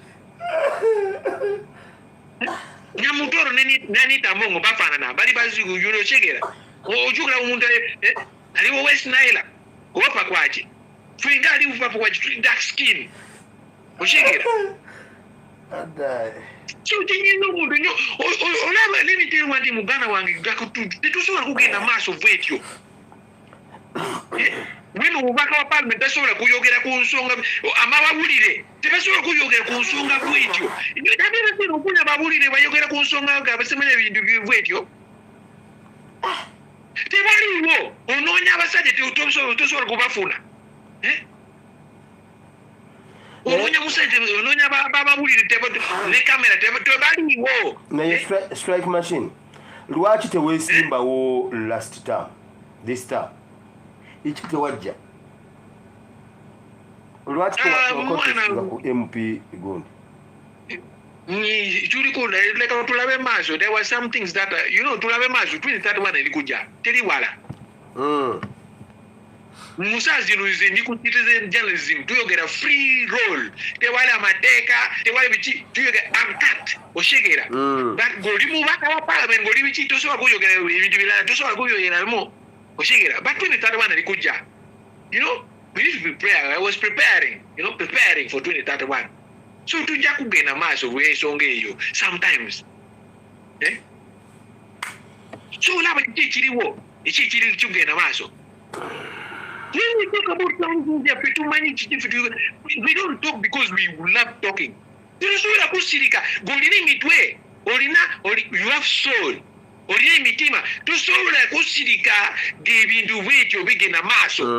people are doing this. These are not natives. These are not Pakwaji people doing it. By the way, that's why I asked. sawa etuuke kiseera etuuke bano barwandiisi batuusizi balina babuuze lwaki bannayuganda bulijjo bemulugunya ku bo bokka si balala Uganda tulina bakenya Eritrean Basomalis Bachibiki Tanzania Congolese South Sudanese South African tulina abantu banyinyo mu Uganda kulwaki sawa yona abanyarwanda petuyogera ku nsonga ebyo kulwaki sawa yona petuli mu complain gunda abatutsi simanyi kulwaki abakabano kulwaki sawa yona kulwaki si balala balina kubuuza mutu inzabwe because tetusobola kugenda mwaso vetyo then Muganda nagereka ngusindika fane kano I didn't get time for the video because njako nagereka video a week eja ni ichilala waliwo kabano huyu kabano bunu chipano guni musajja wano musajja guno abaite from oyo bamuyonye motoka ye abada situde yabyente y'abantu abyente yageze nabdi ya alikugenda kutwala ente mu Western Uganda abantu bamukute bamuyoche motoka ye nze mubano mu areas yes chibano now the incident has been the man has been stealing cows in areas like Boom in Aduru ward in Aduru ward Dunga ward in Aduru town council Kwania district Kwania district ne mu Bala sub county mu Mukole district mu district biri musajja bayinte y'abantu ne agenda chiro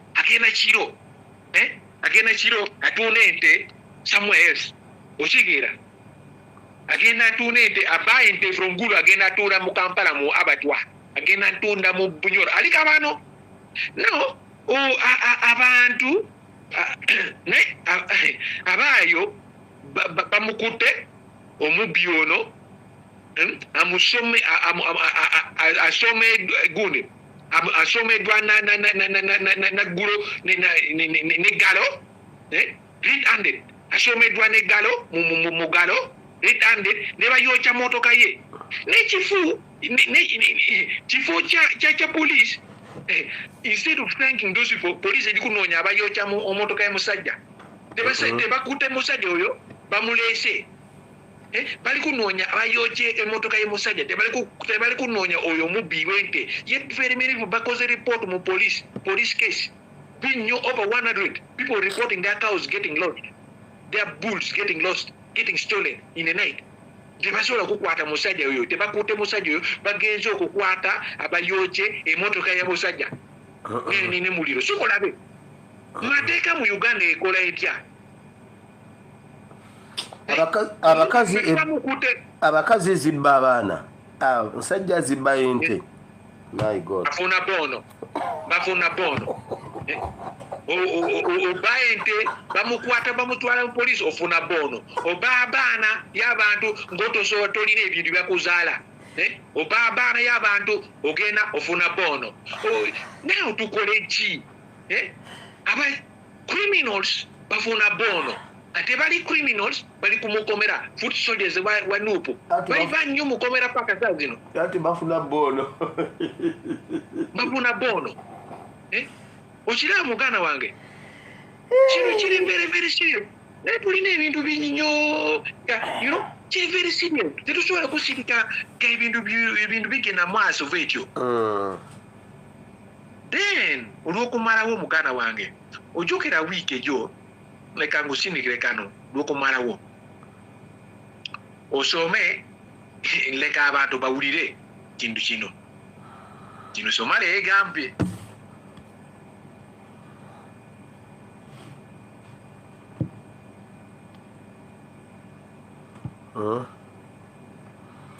Somalia president calls for AU African Union peacekeepers to leave August 17th 2026. Yeah?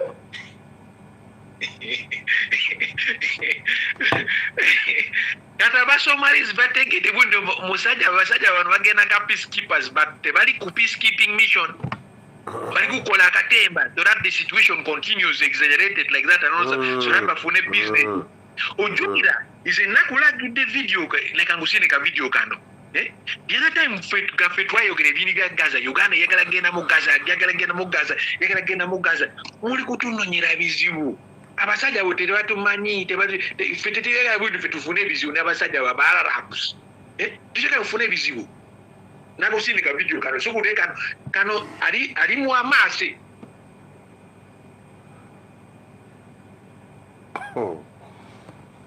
amase so kuli kimsajja yogera.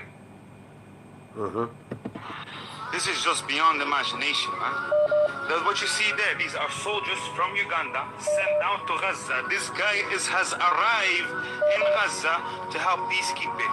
Key peacekeeping what? For everybody who doesn't know, the IDF couldn't deal with us. The elite American forces couldn't deal with us. We will annihilate all of you. And y'all expect H to drop down their arms. You expect Palestine to drop down their arms. Everyone, everybody. We will not forgive. We will not forget. You, man, we will deal with all of you. All of you are going to get dealt with. Uqsum billah, will it be my last day? All of you will get dealt with. What can I say? Enjoy. This is what's happening to Palestine now. I would love to see a ballistic on Uganda blasted into a million pieces, man.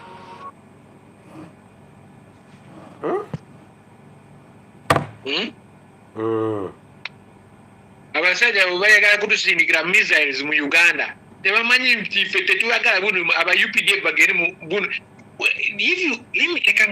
Uganda, when you find any anti-Uganda kind of a sentiment on media that they are talking bad about what Uganda has done, put location of Rachitura, Chozi, put location of State House, just send them a location, just copy location, go to Google, copy location, put it as a comment.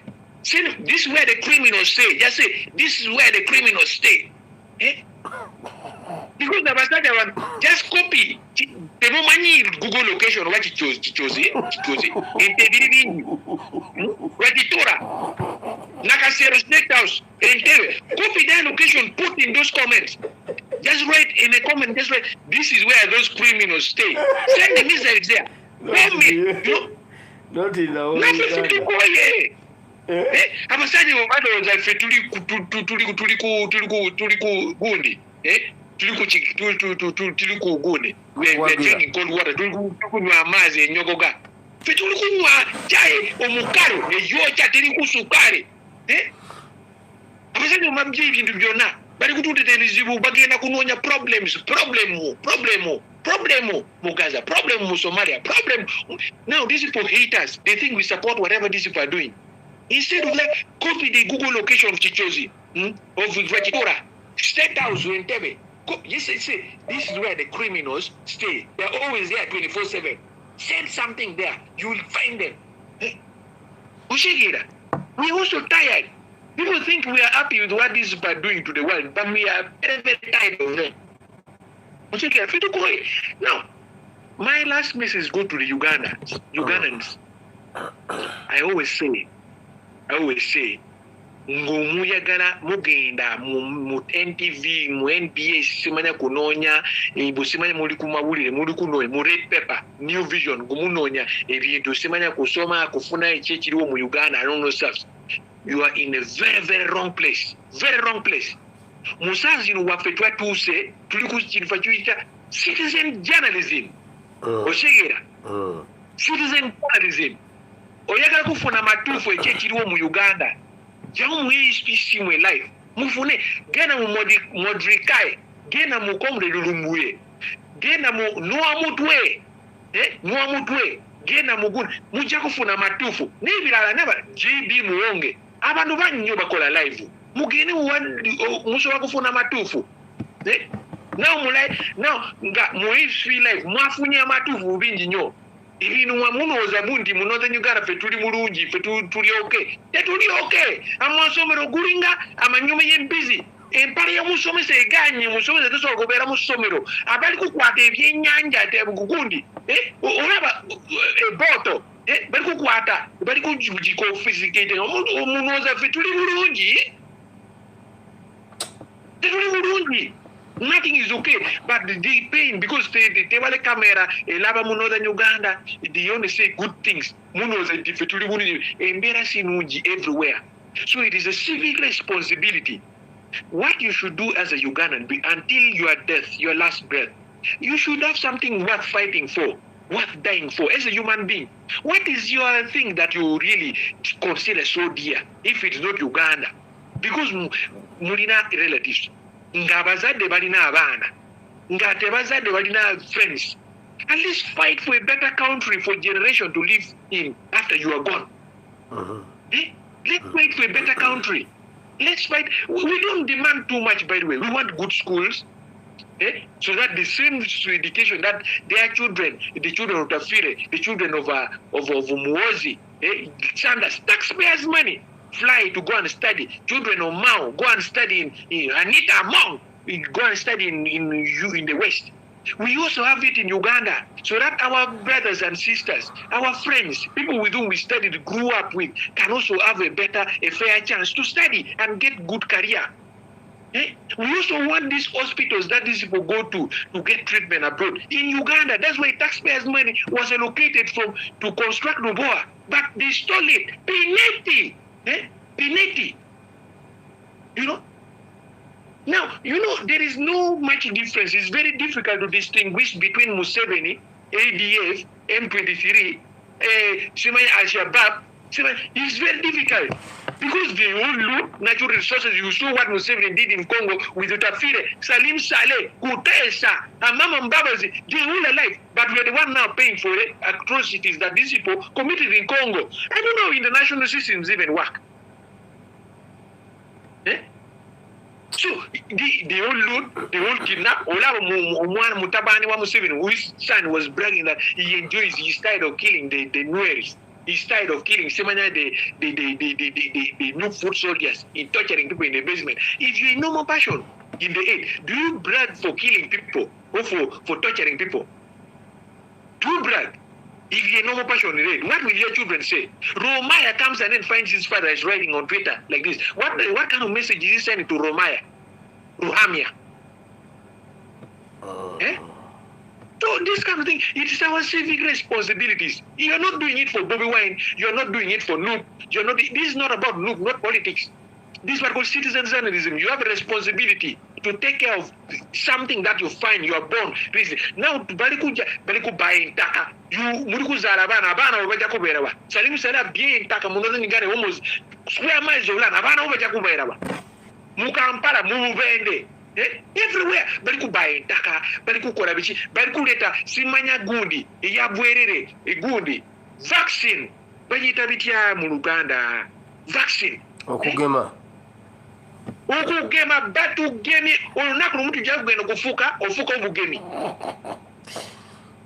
bagema now so obugemi bujja. So these are things you need to talk about. Something there should be something that you should open your mouth and talk. Your mouth, your eyes, your ears, your nose, your mouth was not given to you. Your mouth was not given to eat okulia yoka si kulia yoka kuyogera also your eyes to see and make judgment oshegera. Those are good bear game, like Turina kukola something, do something, say something, try your best. Turina Twitter, get no opinion Twitter, it doesn't take much. Go and open Twitter. It doesn't even need you to pay anything. Open Twitter and tweet something. If you cannot tweet, retweet what people have tweeted. Go to Facebook, reshare. You are doing something, in other words, at the end of the day. Oshiraba. Citizen journalism. If you go to NBS, you're in a very wrong place. Very wrong place, Kabisa. Thank you, bro. You're welcome. Thank you so much, Mukwano. God bless you. Banange Uganda ekabya amaziga buli mu wali walabire enjuba n'omwezi. Mazima ddala mulabe bino ebintu. Naye bw'olaba amasomero ge bali mu kuggala emukono simanyi wa malungi aga private laba aga government laba public schools kati abazadde Edmasa bwabagamba nti musasule nalabyeko balamuga gamba kati musasuze mutya ntuse mu ssomero lya gavumenti ng'ate abaana babasasuza emitwalo 3 emitwalo 10 simanyi emitwalo 20 ate nga gavumenti esasula abazadde musasulira abaana bammwe fees mu masomero ga gavumenti bomba mwagala musigale mwakanyo mu ngufu abatasasula mulabye bwe basoma mulabye abasomesa baabwe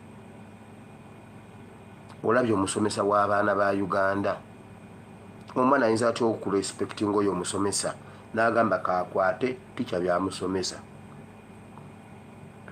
omwana asobola atya okurespectinga okusoma nga ye yasoma atunula bw'atyo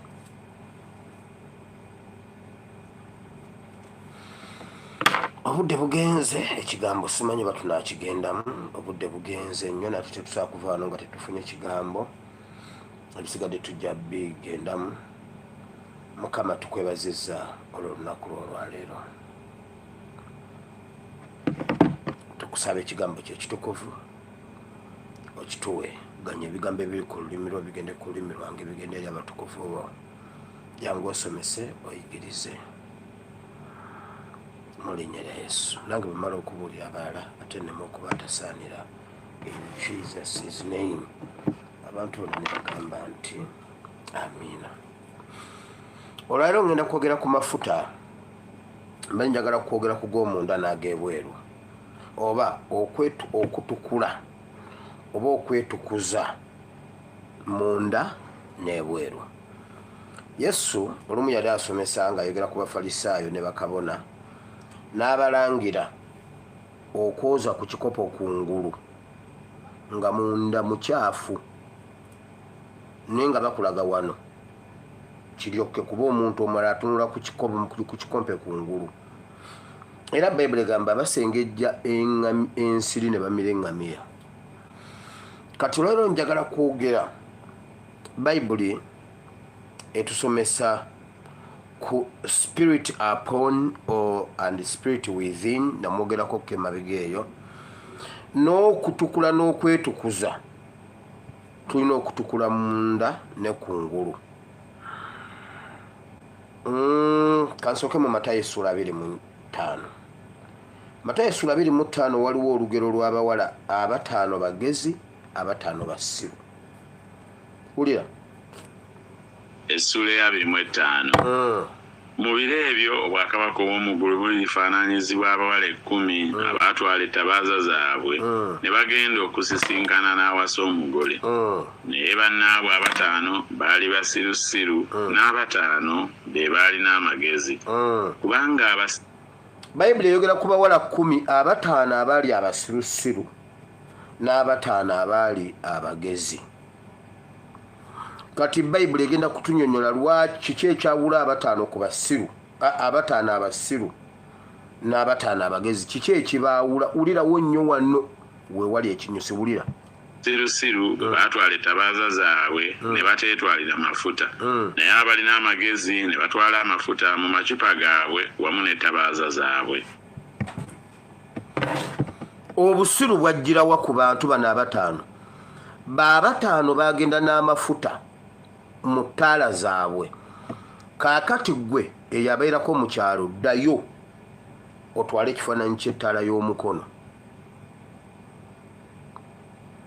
abawala 5 baleeta ettaala zaabwe nga zijjudde bonna bajja nga amafuta gajjudde mu ttaala zaabwe bonna 10 nga buli ttaala eri fuulu tanka naye 5 ne batwalayo amafuta amalala mu macupa gaabwe bw'osoma awo bayibuli egamba awasa omugole n'alwayo edda twalindanga abagole n'embaga eziro kati tezikyanyuma bintu bya kiyayi bya bubbi bubbi mwabeeranga n'akasiki ku Friday akaateeyo emboozi yako ebandala kati ate ne wabaawo ku Saturday ne mwetegeka ne mulinda omugole najja n'atuuka leeti ya nti bagenze kumuwaseeyo mu kibanga gye bagenze omujja simanyi bayitayo waliwo ekitundu waliwo omugole bamugjawa bannaye nerabidde ne bajja ne batunyumizaayo enkuba yatonye bannange twalinda abagole batugamba ssaawa 2 bajja kuba batuuse abagole ne batuuka kiro saa 6 naye nga naffe tetwebaka engoma zivuga muba mulyawo takisi netuuka olwo ng'embaga y'ey'omugagga gye baleetera omugole mu takisi leero nekumala kubaako takisi 3 oba 4 abala bonna ne batuuka ne bavaamu ne balyoka ne basomba ebintu bye baleeteddeko ne babiyingiza ne batwala eri ne beetala ng'omugole mumulengera bulengezi bwe muti ne mutandika nga musonooka abagole basooka ne batwalayo eddakiika 40 nga bakyali mu mmotoka tebavaamu embuutu ne zivuga engoma enguliko nkugambye ne mwetala kati ne balyoka ne baggulawo ne watwalayo eddakiika endala 10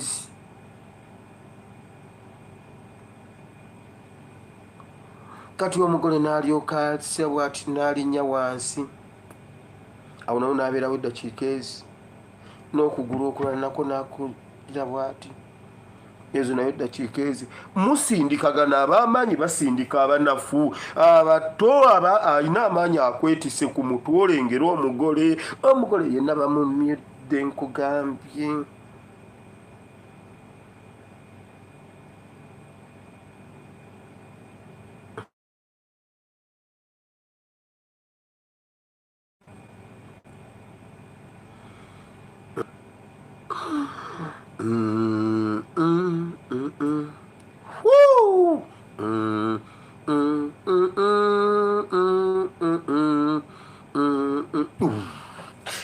eyo gye bayita embaga n'ebino ebibyammwe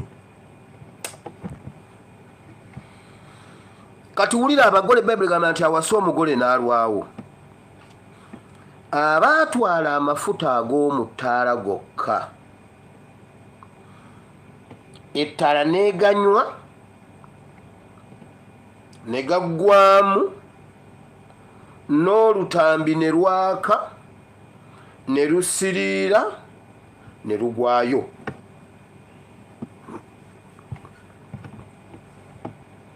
kati abataano baalina amafuta mu ccupa waliwo amafuta agakola mu ttaala ng'eyaka waliwo n'amafuta aga rizaavu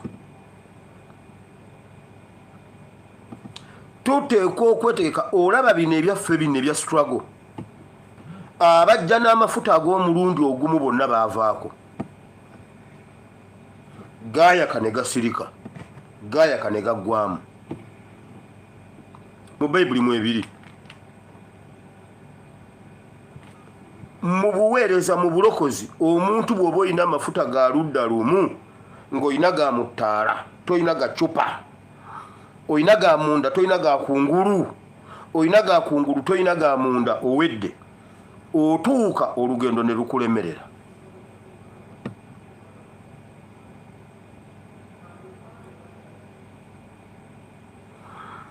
bw'oba olina omwoyo omutukuvu ali ku ggwe oyo akuyamba okukola ebyamaanyi ebikulu n'ebyamagero wano ojja n'osomesa n'osabira abantu abagwa ne bagwa bwe biba bituufu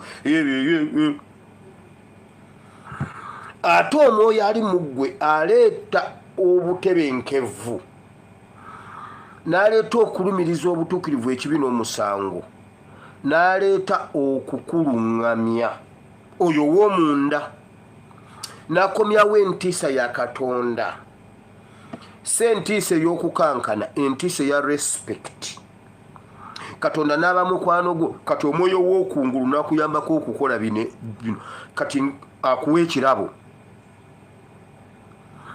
okimanyi nti ekirabo kya mutawaana nnyo nga tolina mwoyo wa munda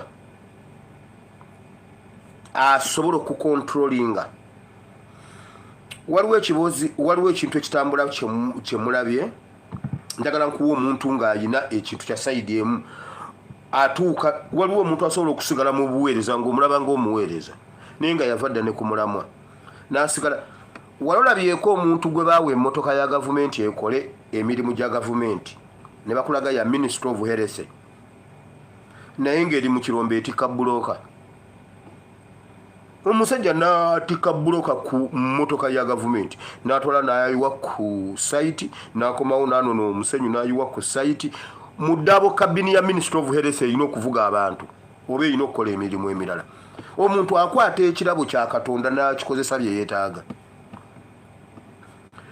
Kati gw'owulira kino nabagambye ngenda kukyogerera wano nga example. Abantu bangi baweereza Katonda ne batuuka ne bamanyira Katonda ne batandika okukola ebyabwe. Nsala Katonda kino ekintu mugenda kimanya, mujja kukiraba, mujja kukiwulira, mujja kitegeera mu maaso, olwali temugenda kikkiriza. Mukimanyi nti nno mukabugingo tannaba kuzaala ku mwana.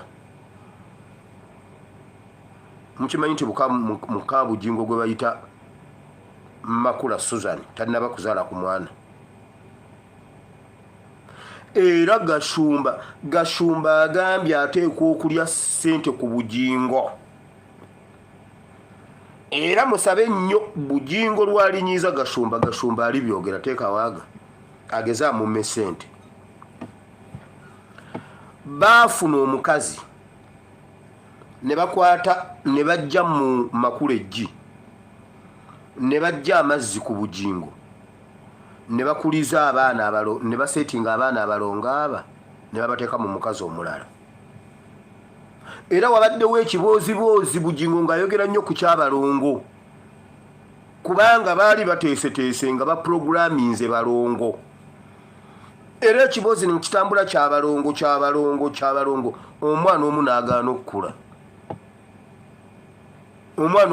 okukula.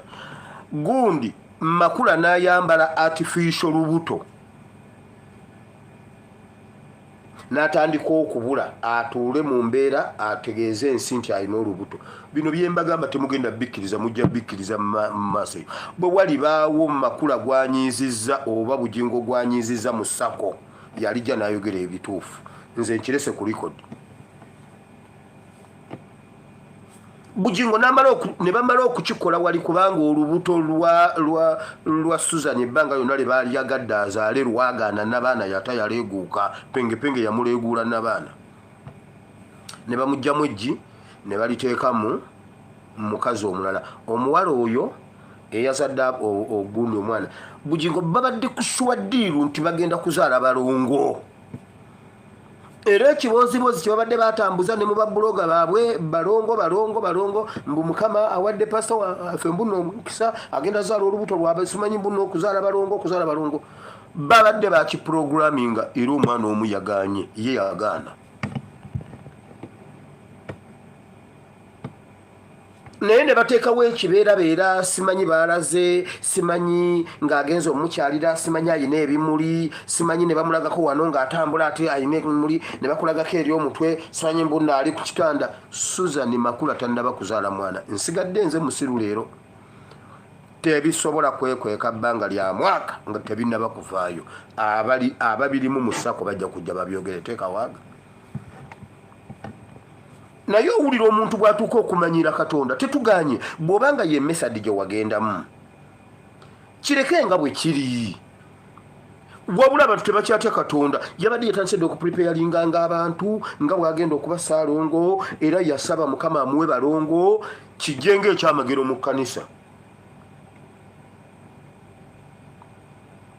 Bataddewo embeera okulowooza era nga bateekayo kawa obufaananyi nga ng'onayambadde gundi agagateteeyige ng'akoze bw'ati ng'olubuto naye nga wallaayi omwana baamukuliza mu lubuto lwa muntu mulala. Omwoyo omutukuvu bw'amala okukuvaamu ow'omunda otandika okumanyira Katonda biba bya bulijjo. Bino ebyekirabo eky'obusumba Bayibuli ogisoma okoze otya baabo bono bagatako ne theology.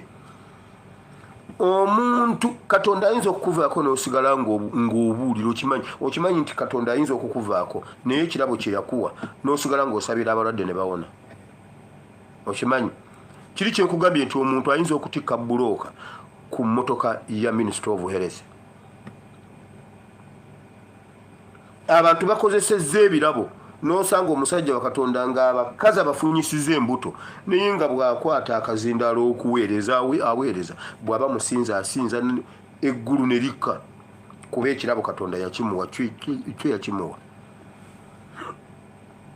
Kati spirit within akuyambako okukulumiriza, okulambika, okukukumaakuma. Nkijja mu kitabo kiri amafuta ag'omu ttaala n'amafuta ag'omu ccupa. Agamu gakuuma gannaago gano egira eyaka naye bwe ggwamu olina w'oyongeza. Waliwo abantu, waliwo kana akasajja ke kaani kanusumenya akali ke bayita simanyi ke kansubuga kana akatera okwogera ku nuupu. Kaali keyita ka nuupu simanyi ne kabeerako ne ku ttiimu y'aba looya ba nuupu simanyi kaagala kwesimbawo Kawempe South simanyi Kawempe North simanyi South. Bakayita guni nsubuga. So oli nsubuga eddoboozi ly'amakerere waliwo kana akalala ka Nyamulenge. Naye kati by'omusanga ayogera ku nuupu amafuta gamugwako yali alina ga mu ttaala teyalina ga mu ccupa. Eva bw'oba n'amafuta ag'omu ccupa n'ozaawo osigala oba ojja kulinda mpaka ku nkomerero, oba ojja kutambula olugendo lwo bulungi olutuuse.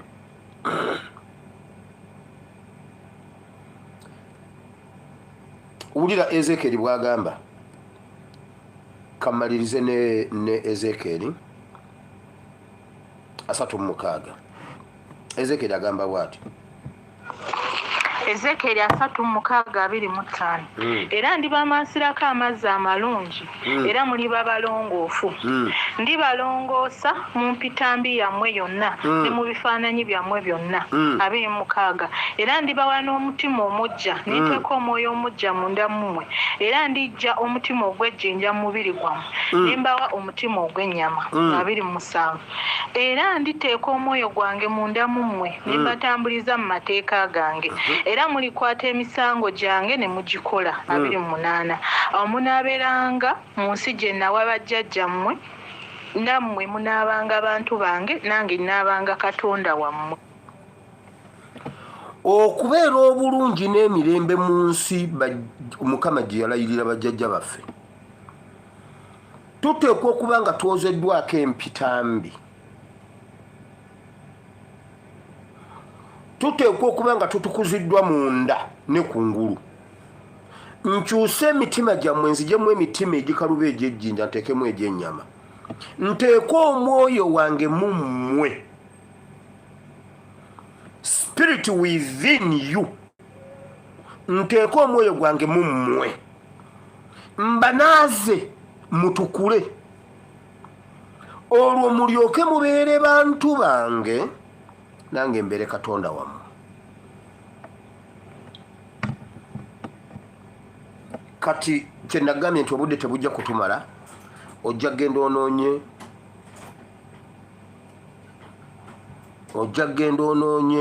ebyawandiikibwa ebirala ebya spirit. Ebyawandiikibwa ebya spirit apo ne spirit within. Waliwo spirit, waliwo Bakolinso ekisooka 3:16, waliwo Zabbuli 5:10 Dawudi gye yagamba ntondaamu omutima omujja ayi Mukama. Zabbuli 5:10 olinywinga omwoyo gwange onteekemu omwoyo omulala. Ojja genda mu Romans chapter 8:11. Then osobola ogenda mu ndagaano empya n'ogenda mu Yokaana 14:26 n'ogenda ne mu Yokaana 16:13 n'ebyawandiikibwa ebirala bingi nnyo. Ojja kufuna enjawulo ya spirit upon and spirit within. Bw'obanga ng'otambula nga weetegese munda ne kungulu. Twetukuze munda ne kungulu tulyoke tubeere bantu be naye abeere Katonda waffe. Agambye nga munaabeera mu nsi gye nalayirira bajjajja bammwe eyo obulungi mutukule munda ne kungulu. Abantu abatukudde munda ne kungulu tosobola kumanyira Katonda kutuuka ku ekyo. Tosobola kutta munno, tosobola kusiba baana ba banno abatalina misango, tosobola kusala musango gwa mankyolo, tosobola kubba ttaka lya munno, tosobola kuwaayira, tosobola ekkalaamu ewandiisa obulimba kubanga tebalina mwoyo mu bo oba ku bo. Kale mukama bwana batwadde ekisa tujja kuyongerayo ne episode zino eza spirit within and spirit upon oba okwetukuza munda ne kungulu. Katonda omulungi ow'ekisa abampeera omukisa. Weebale Katonda waffe, weebale olw'ekisa kyo, weebale olw'ekigambo kyo, weebale nnyo Mukama. Tukussaamu ekitiibwa, tukwagala nnyo. Yongera okwogera n'obulamu bwaffe, tuwe amaanyi, tutambule. Ensi erimu ennaku nnyingi, Bayibuli egamba tugume kuba gwe owangudde. Naffe tuwanguze, kuba bwe tuyita si wangu. Waliwo abalina amafuta mu tabaaza zaabwe naye ng'amacupa gakaze. Mukama twagala okubeera n'amafuta ag'ebweru n'ag'omunda. Mu linnya lya Yesu omwana wa Katonda ayinza byonna tusabye. Abantu bonna ne bagamba nti amiina. Ekisa kya Mukama waffe Yesu Kristo n'okwagala ku Ayi Katonda n'okusa kimuka Omwoyo Omutukuvu tusaba ebyennaffe ffenna n'eri abooluganda bonna bemu okutuvaako emirembe ekitaggwaawo. Amiina. Mukama abawe omukisa. Mujja kutandikira awo musome ebyawandiikibwa ebyo. Ate enjiri bw'omala okugiwulira genda ogibuulire n'abalala. Sigadde ndi muweereza wammwe ASPRC Muwire Bible and Politics. I sign out. Mukama abankuumire.